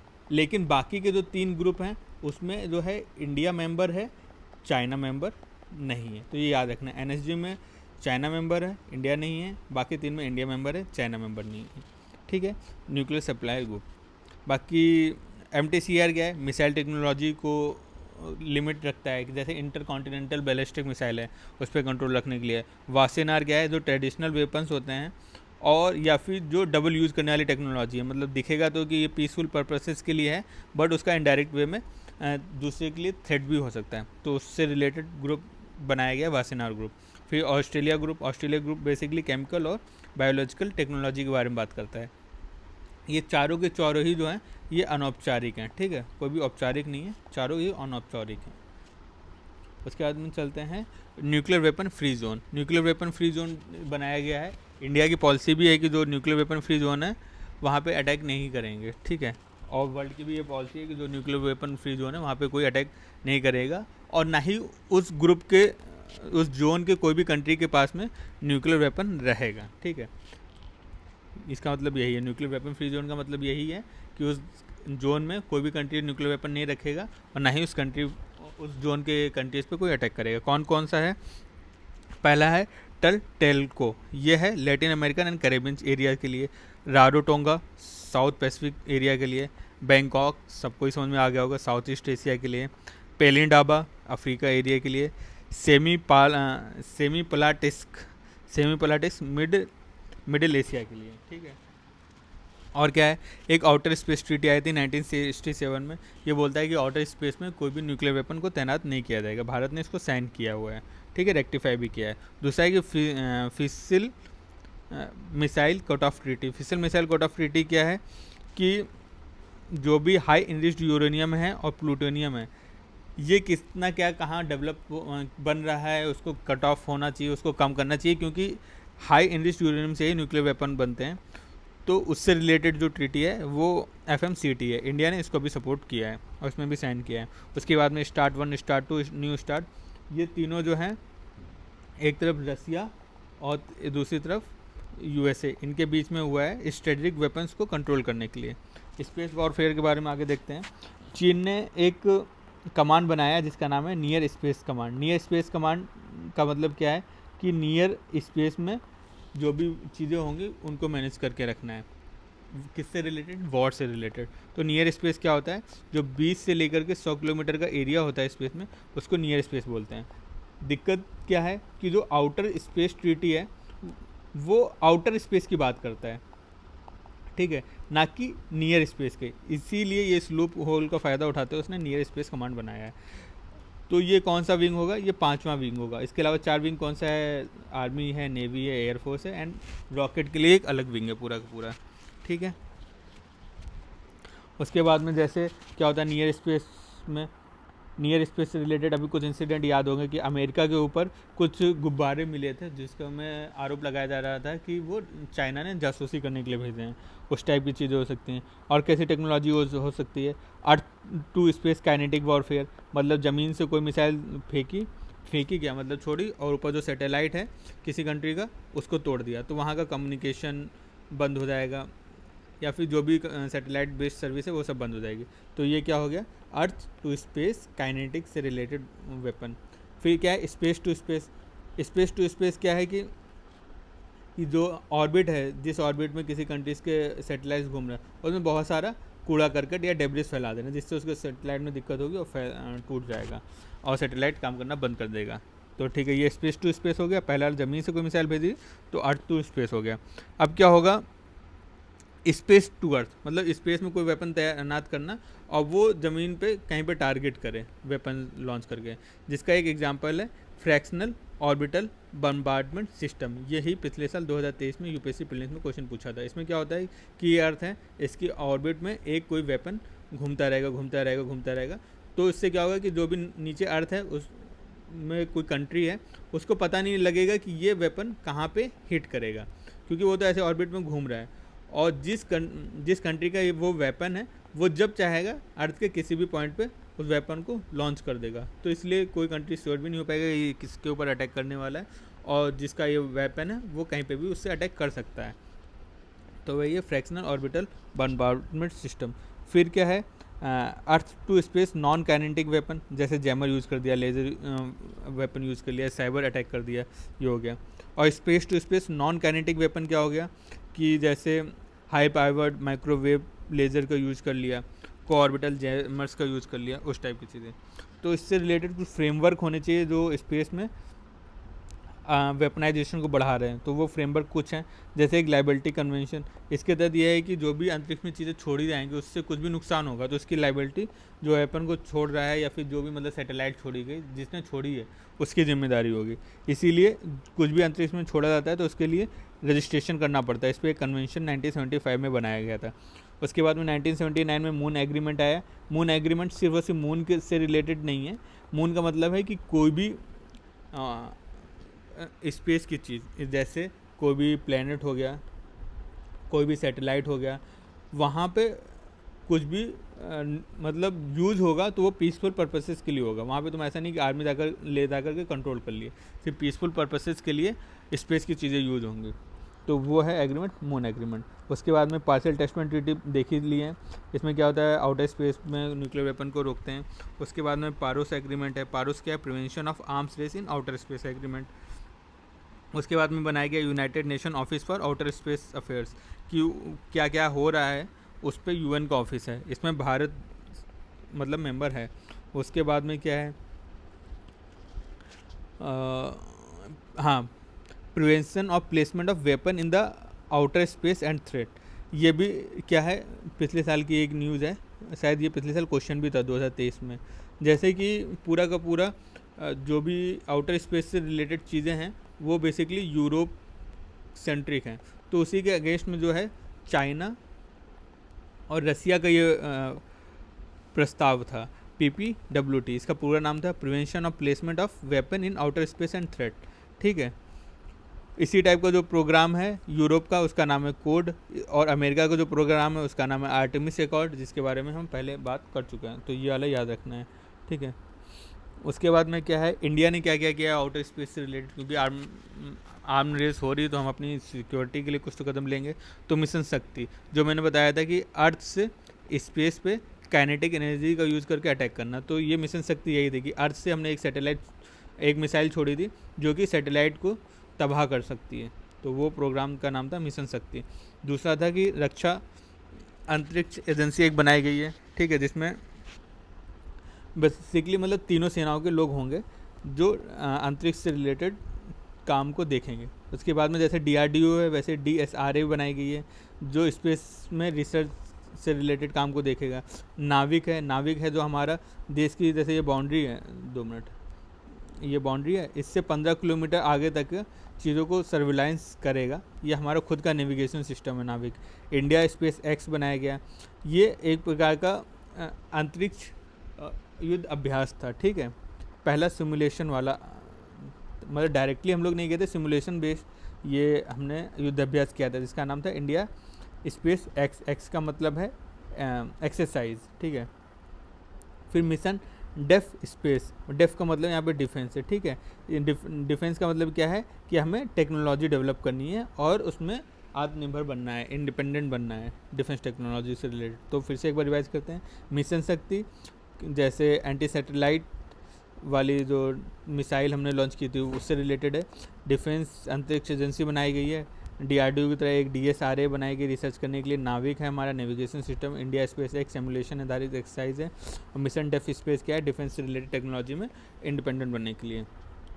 उसके बाद हम देखते हैं ड्रग ट्रैफिकिंग को लेकर के। देखो इंडिया की पोजीशन ऐसी है कि ड्रग ट्रैफिकिंग बहुत ज़्यादा हो जाता है, क्योंकि ये गोल्डन ट्रायंगल और गोल्डन क्रिसेट के बगल में है। ये गोल्डन ट्रायंगल और गोल्डन क्रिसेट में कन्फ्यूजन हो तो ये देख लो, इसका जो शेप है ईरान, अफगानिस्तान और पाकिस्तान का, वो क्रिसेट के जैसा है। और दूसरा तरीका याद रखने का, ट्रायंगल में टी आता है, थाईलैंड में टी आता है। तो मतलब जो थाईलैंड वाला ईस्ट एशिया वाला हमारा एरिया है, सॉरी साउथ ईस्ट एशिया वाला एरिया है, वो गोल्डन ट्रायंगल में आएगा और बच्चा जो क्रिसेट है वो इधर आएगा। तो ट्रायंगल में कौन कौन सा आ रहा है, थाईलैंड आ गया टी से, फिर लाओस और म्यांमार, और क्रिसेट में आ गया ईरान, अफगानिस्तान और पाकिस्तान। अभी देखते हैं क्या हो रहा है आगे। अभी एक ऑपरेशन चलाया गया था, ऑपरेशन समुद्रगुप्त। ऑपरेशन समुद्रगुप्त में क्या था कि जो भी ड्रग्स थे उसको पकड़ना था, और इसमें किस चीज़ पे फोकस किया गया था, ये शक था कि जो मेटाम्फेटामाइन जो होता है उस ड्रग्स को होने की वजह से उसका बहुत ज़्यादा ट्रैफिकिंग इंडिया में हो रहा था, इसलिए इसको चलाया गया था। फिर से देख लेते हैं ऑपरेशन समुद्रगुप्त। मेटाम्फेटामाइन से रिलेटेड शक होने की वजह से चलाया गया था। किसने चलाया था? एनसीबी ने चलाया था। क्यों चलाया था? क्योंकि इंडिया का टारगेट है 2024 तक नशा मुक्त भारत को बनाने का है, ठीक है।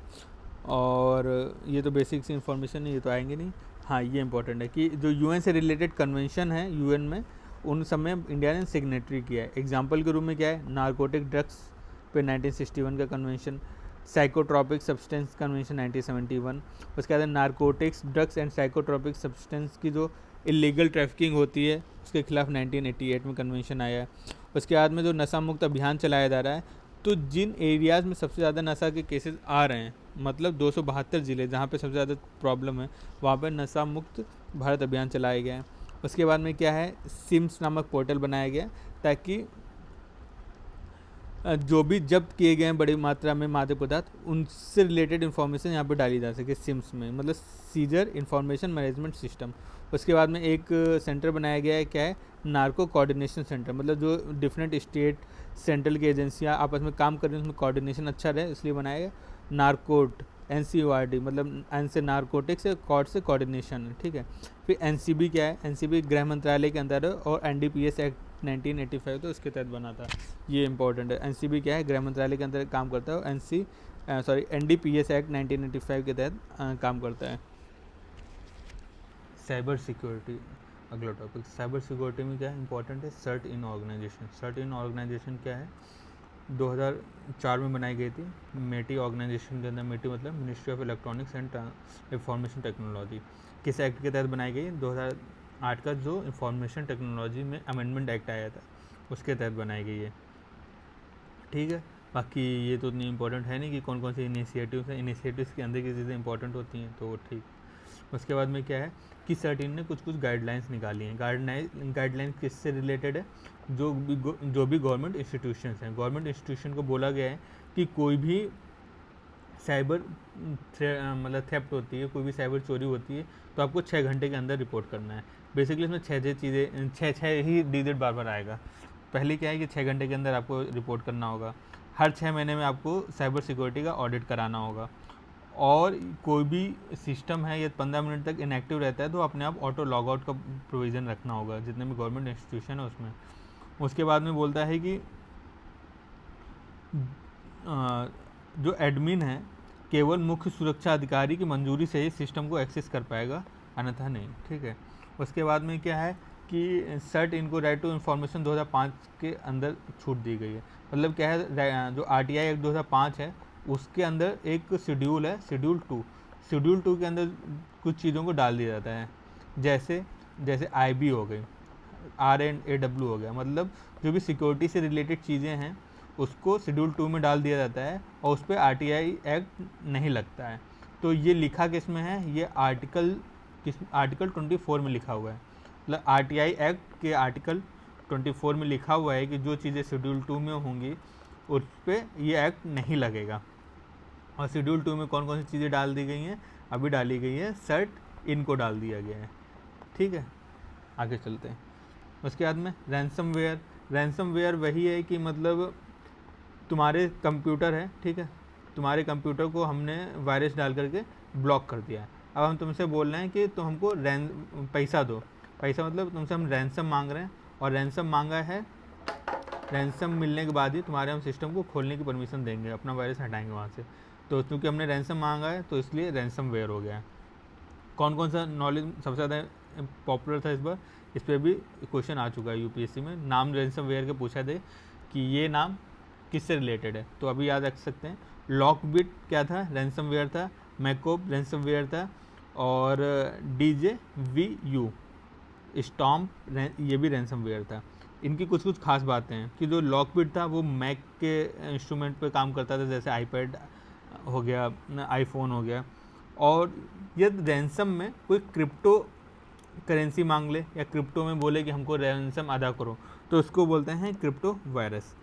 रैंसम एज अ सर्विस, मतलब रैंसम दोगे तभी हम तुमको सर्विस जो तुम्हारे सिस्टम की है वो यूज़ करने देंगे, नहीं तो नहीं करने देंगे, तुम्हारी सर्विस को ब्लॉक कर देगा बस।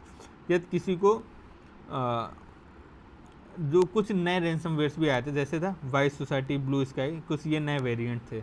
उसके बाद में कुछ खास बात थी इन दोनों में, वो देख लेते। जो मैकोब और फोबोस थे, ये बेसिकली छोटे छोटे लोगों को टारगेट करते थे, जैसे MSME वाले लोग हो गए इस टाइप के। लेकिन जो DJVU थे ये बड़े बड़े लोगों को काम टारगेट करते थे, ठीक है। सॉरी मैंने कुछ गलत बता दी।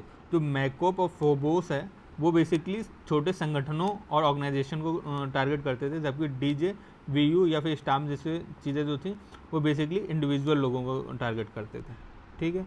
उसके बाद में चलते हैं ASCA। ASCA क्या है कि जैसे कोई लैपटॉप होता है, लैपटॉप है, लैपटॉप का एक कीबोर्ड है, तो कोई भी लैपटॉप होगा सबका सेम ही कीबोर्ड होगा। तो हम किस तरीके से टाइप कर रहे हैं चीज़ें, उससे जो भी साउंड निकल रहा है, जो भी आवाज़ आ रही है, उसको AI की हेल्प से एनालाइज करके और उसके बेसिस पे जो भी इंफॉर्मेशन है वो चोरी करना, डैट इज़ ASCA। फिर से एक्सप्लेन करते हैं कि लगभग हर लैपटॉप का कीबोर्ड में सिमिलैरिटी होती है, उसके इस पैटर्न में सिमिलैरिटी होती है, तो उसकी आवाज़ जो भी निकल रही है उसको AI की बेसिस पे एनालाइज करना और उस एनालाइज के बेसिस पे इंफॉर्मेशन निकालना और उसके बेसिस पे तुम्हारी साइबर चोरी या फिर तुम्हारा ऊपर साइबर अटैक करना, ठीक है। इस पूरे प्रोसेस को बोलते हैं ASCA, ठीक है।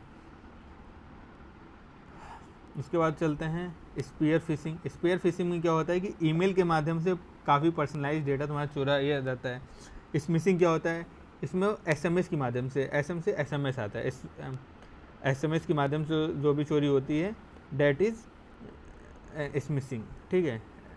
SMS प्लस फिशिंग का मिक्स होकर बनता है स्मिशिंग, ठीक है। यदि कोई वॉइस के बेसिस पे फिशिंग कर ले that is called wishing. Flu horse क्या होता है, एक टाइप का नया मॉलवेयर है जो एंड्रॉयड को इम्पैक्ट करता है, ठीक है। उसके बाद में स्कैमोफ्लेज क्या होता है, स्कैमोफ्लेज क्या होता है कि मतलब जैसे कोई कंट्री है, अभी चाइना, उसके पहले न्यूज़ जो आई थी वो आई थी रसिया की। ये लोग क्या करते हैं कि अपने रिसोर्सेज को यूज़ करके लाखों हज़ारों की संख्या में क्या करते हैं कि अकाउंट्स बनवाते हैं। कहाँ पे अकाउंट्स बनवाते हैं, सोशल मीडिया की साइट पे, ठीक है। सोशल मीडिया पे साइट पे अकाउंट बनाएंगे और उस अकाउंट से क्या चलाएंगे, प्रोपेगेंडा चलाएंगे, ठीक है। तो वो प्रोपेगेंडा में चलाएंगे जैसे कि USA में अच्छा नहीं चल रहा है, USA लोगों के ऊपर अटैक कर रहा है, इंडिया के खिलाफ साइबर वॉर छेड़ के रखेंगे। बेसिकली क्या है, ये फर्जी अकाउंट के दम पे कर रहे हैं, तो इसी को बोलता है स्कैमोफ्लेज। अभी न्यूज़ में ये आया था कि इसी तरीके से मेटा की साइट पे जो हज़ारों की संख्या में जो अकाउंट्स थे उसको मेटा ने हटाया है। ये हज़ारों साइट्स किसके थे, चाइना के थे। इसी टाइप का कुछ टाइम पहले भी हुआ था, वो था रूस का, जिसका नाम दिया गया था डॉपलगैंगर। तो इस तरीके से हम देख सकते हैं कि सोशल मीडिया का इंटरनेशनल रिलेशन में किस तरीके से यूज़ हो रहा है। ज़ीरो ट्रस्ट ऑथेंटिकेशन क्या है कि जितने भी मिनिस्ट्रीज़ हैं इंपॉर्टेंट और डिपार्टमेंट है, उनके 10,000 लोगों के लिए, एम्प्लॉयज़ के लिए एक सिक्योर्ड ईमेल सिस्टम है, ठीक है।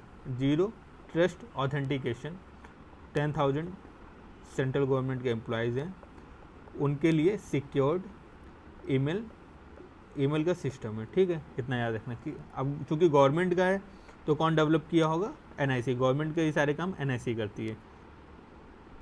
उसके बाद में क्या है, TTP क्या है, टेक्निकल प्रोसीजर। TTP पे आधारित साइबर क्राइम को कैसे इन्वेस्टिगेट किया जाए, इसका फ्रेमवर्क कौन बना रहा है, IIT कानपुर बना रहा है, ठीक है। किसके अंदर बना रहा है, national mission for integrated cyber physical system के अंदर बना रहा है, ठीक है। TTP क्या है, टेक्निकल प्रोसीजर कौन बना रहा है, IIT कानपुर बना रहा है। क्या है ये, national mission for integrated cyber physical system के तहत है, और बेसिकली साइबर क्राइम्स कैसे हो रहे हैं उसका पैटर्न को आइडेंटिफाई करके उसको कम करने के लिए फ्रेमवर्क है। चक्र सेकंड क्या है, चक्र सेकंड जो है बेसिकली CBI का एक ऑपरेशन था, और किस लिए था, जो भी संगठित साइबर अपराध हो रहा है फाइनेंस के चीज़ों में, मतलब तुम्हारा OTP लेकर के तुम्हारा पूरा पैसा उड़ा देना, तुम्हारे पास कोई फर्जी मेल भेज करके तुम्हारा अकाउंट खाली कर देना। तो मतलब क्या है कि साइबर की हेल्प लेकर के तुम्हारे फाइनेंशियल अपराध हो रहे हैं, उसके खिलाफ CBI ने ऑपरेशन चक्र सेकंड लॉन्च किया था। सिर्फ इसमें CBI ही नहीं है, इसमें इंटरपोल और FBI भी थी, क्योंकि जो साइबर से रिलेटेड चीज़ें हैं वो इंडिया में बैठे बैठे अमेरिका के क्लाइंट्स का भी पैसा उड़ा देते हैं। कैसे? बहुत सारा कॉल सेंटर का आपने कॉन्सेप्ट सुना होगा कि कॉल सेंटर फर्जी बना करके दूसरे कंट्रीज़ के क्लाइंट्स के पैसे उड़ा देते हैं, तो उससे रिलेटेड था। ठीक है, उसके बाद में command cyber operation support wing, ये सेना में बनाया गया है ताकि सेना भी इस क्षेत्र में आगे बढ़ सके। ठीक है, उसके बाद में क्या है, पहला एंटी स्पाईवेयर डिक्लेरेशन आया है, ये अमेरिका और 10 अन्य कंट्रीज़ ने लेके आए हैं। इसमें क्या है कि जो भी व्यावसायिक स्पाईवेयर है उसका मिसयूज़ ना हो जाए, और मिसयूज़ होने पे क्या क्या खतरे होंगे उसको ख़त्म करने के लिए डिक्लेरेशन आपस में साइन किया है। किसने साइन किया है ये ज़्यादा इंपॉर्टेंट है, अमेरिका और 10 उसके साथ के देशों ने। फिर आता है थिएटर कमांड का कॉन्सेप्ट। थिएटर कमांड का कॉन्सेप्ट पहली बार इसको रिकमेंड किया था सेकटकर कमेटी, कारगिल कमेटी ने बनाया था। ठीक है, इसमें क्या होता है कि जो आर्मी हो गया, एयरफोर्स हो गया और नेवी हो गया, इन तीनों के सैनिकों को मिला करके एक यूनिट बनाई जाती है, और वो भी जैसी जियोग्राफी होगी उसके बेसिस पे कम्बिनेशन रखा जाएगा। तो इसलिए 3 थिएटर कमांड बनाए जा रहे हैं, एक चाइना बॉर्डर पे, एक पाकिस्तान के बॉर्डर पे, और ये डेक्कन में सी वाले एरिया को लेकर के। इसको लीड कौन करेगा? 3 स्टार जनरल करेंगे।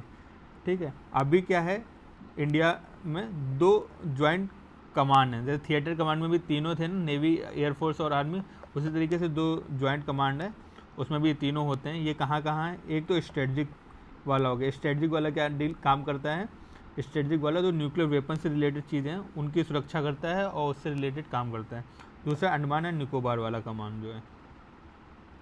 उसके बाद में आता है, ये इतना इंपॉर्टेंट नहीं, इसको छोड़ ही दो, क्योंकि अभी बिल है, बिल उतने इंपॉर्टेंट नहीं होते, बिल जब तक एक्ट ना बन जाए तब तक इंपॉर्टेंट नहीं है। उसके बाद में एक कमेटी बनाएगी के विजय राघवन कमेटी। के विजय राघवन कमेटी जो है DRDO को ऊपर स्टडी करेंगे कि DRDO को और कैसे एफिशिएंट बनाया जा सकता है, उसमें क्या कमियां हैं, उनको कैसे दूर करना है, उसकी स्टडी के लिए जो कमेटी बनाएगी के विजय राघवन कमेटी बनाएगी। तो DRDO क्या है?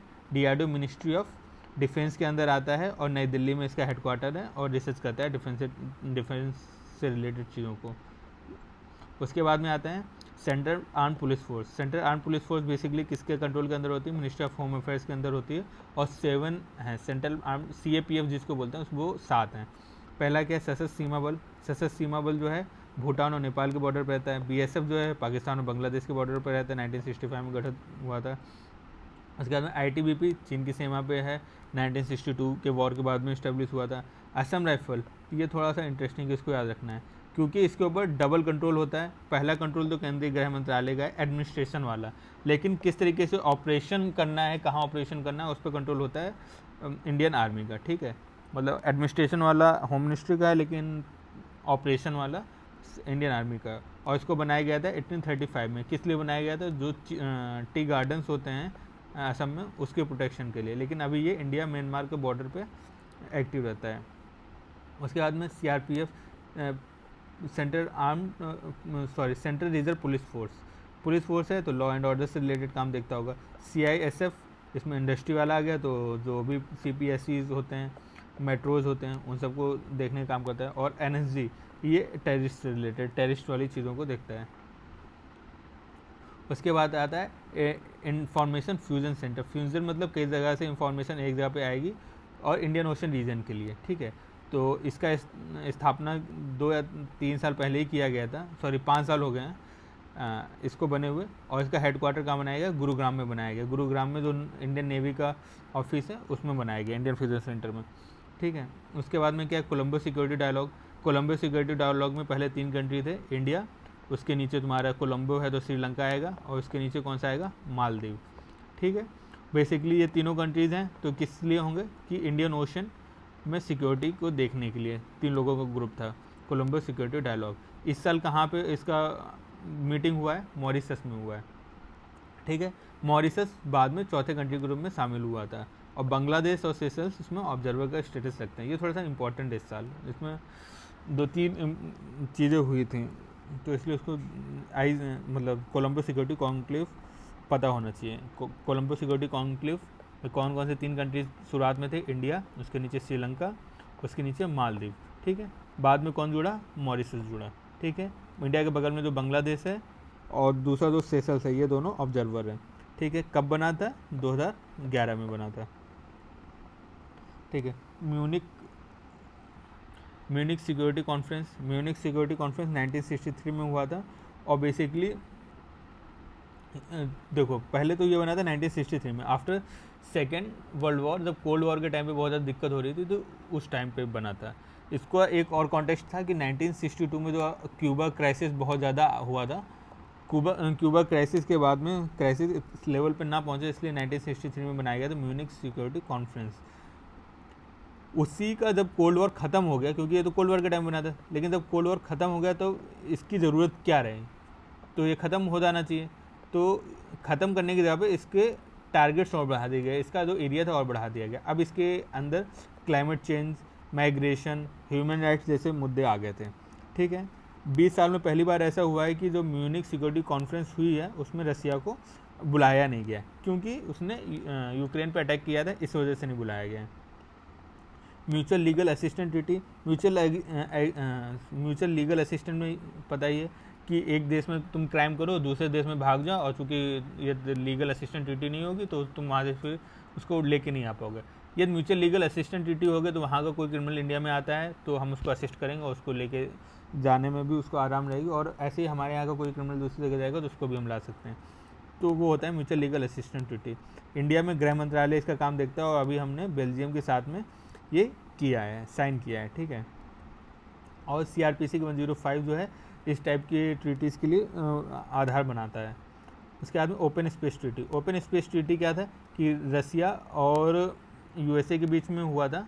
इसके तहत ये था कि शॉर्ट नोटिस पे, मतलब कुछ दिनों के नोटिस पे दी जाती थी, उसके बाद बोला जाता था कि हम तुम्हारे जो भी मेन आर्मी के बेसिस हैं उस पर जा कर के चेक करेंगे। लेकिन जाएंगे कैसे? हवाई जहाज़ से जाएंगे, मतलब टोही विमान होते हैं ना, टोही विमान ऊपर से उड़ा के जाएंगे और नीचे की सारी चीज़ें देख के आएंगे कि तुम कोई ऐसा वेपन, ऐसा न्यूक्लियर चीज़, ऐसा ICBM टाइप का कुछ नहीं बना रहे जो उसके लिए थ्रेट हो।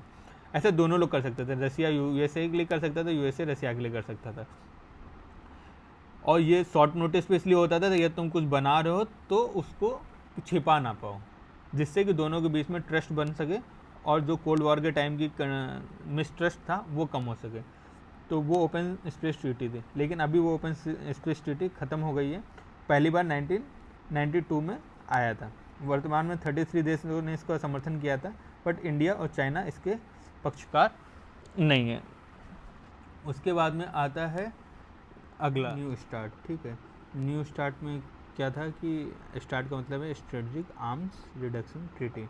ये रसिया एंड USA के बीच में हुआ था, और ये लास्ट समझौता है इन दोनों के बीच का, वो भी अब ख़त्म हो चुका है। ठीक है, न्यू स्टार्ट कब लागू हुआ था? 2011 में लागू हुआ था। बेसिकली क्या है, स्ट्रेटजिक आर्म्स को कम करना था। स्ट्रेटजिक आर्म्स में जैसे हो गया intercontinental ballistic missiles, nuclear deals, इस टाइप की चीज़ें, इस पर एक लिमिट लगाई गई थी। तो यही है। इसके पहले 1991 में दोनों के बीच में स्टार्ट फर्स्ट ट्रीटी आया था, जो 2009 में समाप्त हो गया था। फिर 2002 में दोनों के बीच में शॉर्ट ट्रीटी आया। उसके बाद में 2010 में न्यू स्टार्ट पे दोनों लोगों ने साइन किया था। ठीक है, उसको 2026 तक बढ़ाने की बात हुई थी 2021 में, लेकिन अभी चीज़ें आगे नहीं बढ़ी हैं, अभी ख़त्म हो गई। ठीक है, उसके बाद में क्या है, ऑपरेशनल प्रॉस्पेरिटी गार्डियन। प्रॉस्पेरिटी से याद कर सकते हैं क्या कि जो रेड सी, बाब अल मंदेब और गल्फ़ ऑफ अदन वाला एरिया है, ये वाला एरिया जहाँ पे ये ओमान हो गया, ये सऊदी हो गया, यहाँ पे ईरान वाला ये एरिया हो गया, ये पर्शियन गल्फ़ वाला एरिया हो गया, इसके नीचे यहाँ पे रेड सी वाला एरिया हो गया, यहाँ पे अफ्रीका वाला एरिया हो गया। ठीक है, तो यहाँ पे क्या होता है कि ऑयल का बहुत ज़्यादा इंपोर्ट एक्सपोर्ट होता है, वर्ल्ड का बहुत ज़्यादा ट्रेड यहाँ पे होता है, लेकिन यहाँ पे ही क्या होता है, पायरेसी भी बहुत ज़्यादा होता है। ठीक है, तो ट्रेड बहुत ज़्यादा होता है तो इसलिए प्रॉस्पेरिटी आ गया, और पायरेसी है तो इसलिए इसको सिक्योरिटी की ज़रूरत है, किसी गार्डियन की ज़रूरत है। और प्रॉस्पेरिटी से हम क्या याद कर रख सकते हैं, ट्रेड याद कर रख सकते हैं। और ट्रेड कहाँ पे हो रहा है? इस वाले रीजन पे हो रहा है जहाँ पे रेड सी है, बाब अल मंदेब है, अदन की खाड़ी है, उस जगह पे। तो ठीक है, याद रखने के लिए हो गया कि ऑपरेशनल प्रॉस्पेरिटी गार्डियन किस एरिया के लिए है? रेड सी, बाब अल मंदेब, अदन की खाड़ी वाले एरिया के लिए है। वो इसके इस्टेब्लिश 2022 में किया गया था। और लीड कौन करेगा इस एरिया में? हमेशा से लीड कर अमेरिका का डोमिनेंस रहा है, तो अमेरिका ही लीड कर रहा है। और क्या है, जो भी कॉमर्शियल जहाज़ होते हैं, कॉमर्शियल जहाज़ पे जो अटैक्स हो रहे हैं उनको कम करना, जो हाईजैक्स हो रहे हैं उनको ख़त्म करना। तो इसके लिए जो फोर्स बनाई गई थी उसका नाम था CTF 153। CTF मतलब कंबाइंड टास्क फोर्स 153, ठीक है। ऑपरेशनल प्रॉस्पेरिटी गार्डियन क्या है? एरिया को, समुद्र के एरिया को प्रोटेक्ट करना। कौन लीड कर रहा है? अमेरिका कर रहा है, 2022 में बना था। कॉमर्शियल शिप्स को प्रोटेक्ट करते हैं, CTF 153 इसके लिए बनाया गया है। Chemical weapon convention, chemical weapon convention जो है अमेरिका और USSR जो उस समय हुआ करता था, उन लोगों ने 1989 में आपस में किया था।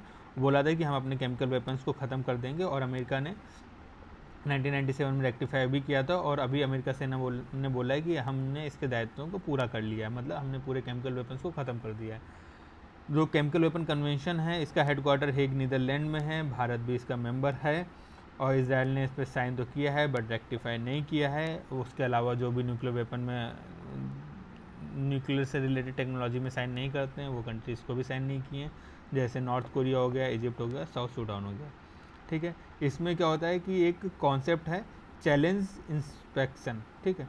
इसमें कोई भी जो 193 कंट्री जिन्होंने साइन किए हैं वो किसी भी कंट्री पे संदेह कर सकते हैं, और संदेह होने पर उसका चेक करने के लिए, वहाँ पे निरीक्षण करने के लिए रिक्वेस्ट डाल सकते हैं। तो इसी को बोलते हैं चैलेंज इंस्पेक्शन, ठीक है। किसी ने बोला कि हमारे पास नई केमिकल वेपन है और उस पर किसी देश को शक है, तो वो लोग रिक्वेस्ट डाल सकता है कि नहीं, इसकी दोबारा जांच पड़ताल होनी चाहिए, ठीक है। अगली सिप्री रिपोर्ट आई है। सिप्री रिपोर्ट किससे रिलेटेड है? Trends in world military expenditure में। इसमें सबसे ज़्यादा खर्चा कौन करता है? अमेरिका करता है, उसके बाद में चाइना करता है, उसके बाद में रूस करता है। इसमें थोड़ा सा कन्फ्यूजन हो सकता है रूस और चाइना को लेकर के, तो याद रखना है चाइना की इकोनॉमी अच्छी है, तो चाइना रसिया से ज़्यादा करता है। फिर चौथे नंबर पर भारत है, फिर सऊदी अरेबिया है, ठीक है। भारत फोर्स सबसे ज़्यादा है, और कितना कि 81.4। ये इंपॉर्टेंट नहीं है, बट याद रखना कि ये रैंकिंग इंपॉर्टेंट है, ठीक है। सिप्री क्या है? एक इंटरनेशनल ऑर्गेनाइजेशन है, इंडिपेंडेंट है, किसी गवर्नमेंट के अंदर काम नहीं करता है, ठीक है। उसके बाद में सन अभ्यास कुछ इंपॉर्टेंट है, मतलब 2 साल पहले तो हर साल एक क्वेश्चन आता था, बट लास्ट 2 ईयर से क्वेश्चंस नहीं आ रहे सैन्य अभ्यास पे। तो देखने के माने तो देख लीजिए, नहीं देखने के माने तो छोड़ दीजिए। जैसे USA से रिलेटेड कौन सा है? सॉल्वेक्स, युद्धाभ्यास, वज्र पहाड़ देख चुके हैं। फ्रांस से रिलेटेड वरुणा है। कजाकिस्तान से काजिंद है। मंगोलिया से नोमैडिक एलिफेंट है। जापान से जिम्बैक्स, धर्म गार्जियन और वीर गार्जियन है। बांग्लादेश से बोंगो सागर है, नाम से समझ में आ रहा है। इंडोनेशिया जो है समुद्र शक्ति है, ठीक है। ऑस्ट्रेलिया जो है ऑक्सीडेक्स, इसको मतलब ऐसे होता है AUSINDX, तो AUS से ऑस्ट्रेलिया हो गया, IND से इंडिया हो गया। सिंगापुर से सिम्बैक्स है। श्रीलंका से स्लाइनेक्स है। मालदीव से अभ्यास एकथा और एक्वेरियन है। सऊदी अरेबिया से अल मोहम्मद अल हिंदी 23 है। मिस्र से अभ्यास चक्रवात है, और UAE से अभ्यास जायद तलवार है, ठीक है। उसके बाद में ट्राई सर्विस एक्सरसाइजेस कुछ हुई हैं। मतलब ट्राई सर्विस का मतलब ये है कि जो हमारी तीनों सर्विस हैं, आर्मी, एयरफोर्स और नेवी वाली, उन तीनों ने मिलकर जो अभ्यास किया है। तो पहला अब ऑपरेशन कवच है। ऑपरेशन कवच अंडमान एंड निकोबार में हुआ है। इसमें तीनों सेनाओं के साथ साथ में हमारे जो कोस्ट गार्ड हैं वो भी पार्टिसिपेट किए हैं। ब्राइट स्टार मिस्र के साथ में हुआ है, और इसमें इंडियन एयरफोर्स ने पहली बार पार्टिसिपेट किया है। फिर मल्टीलेटरल एक्सरसाइजेज हैं। Operation southern readiness. Southern readiness में कौन कौन से हैं? Bharat, America, Italy, United kingdom, Seychelles. इस टाइप के क्वेश्चन मतलब बहुत कम आते हैं, एक बार देख लेना, बट उतना दिमाग खपाने की जरूरत है नहीं। खान क्वेस्ट मंगोलिया के साथ हुआ है।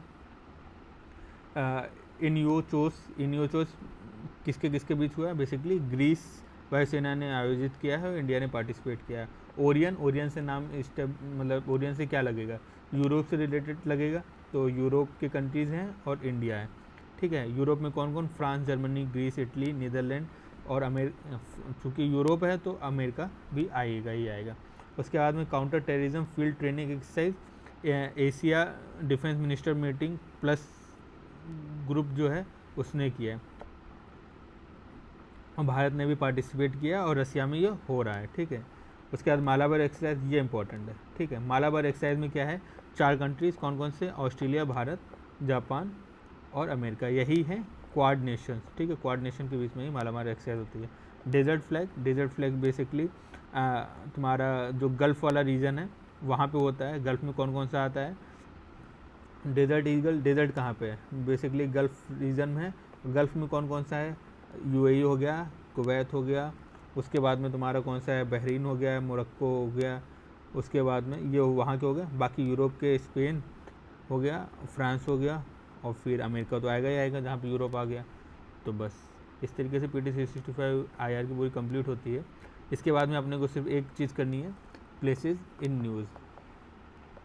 प्लेसेस इन न्यूज़ जितने भी सोर्स हैं उन सबको पढ़ करके एक जगह पे कंपाइल कर देंगे, और उस एक नोट से उम्मीद है कि 1 से 2 क्वेश्चन आपको मिल जाएगा। तो वो कल या परसों तक अपलोड कर देंगे। बाकी थैंक यू।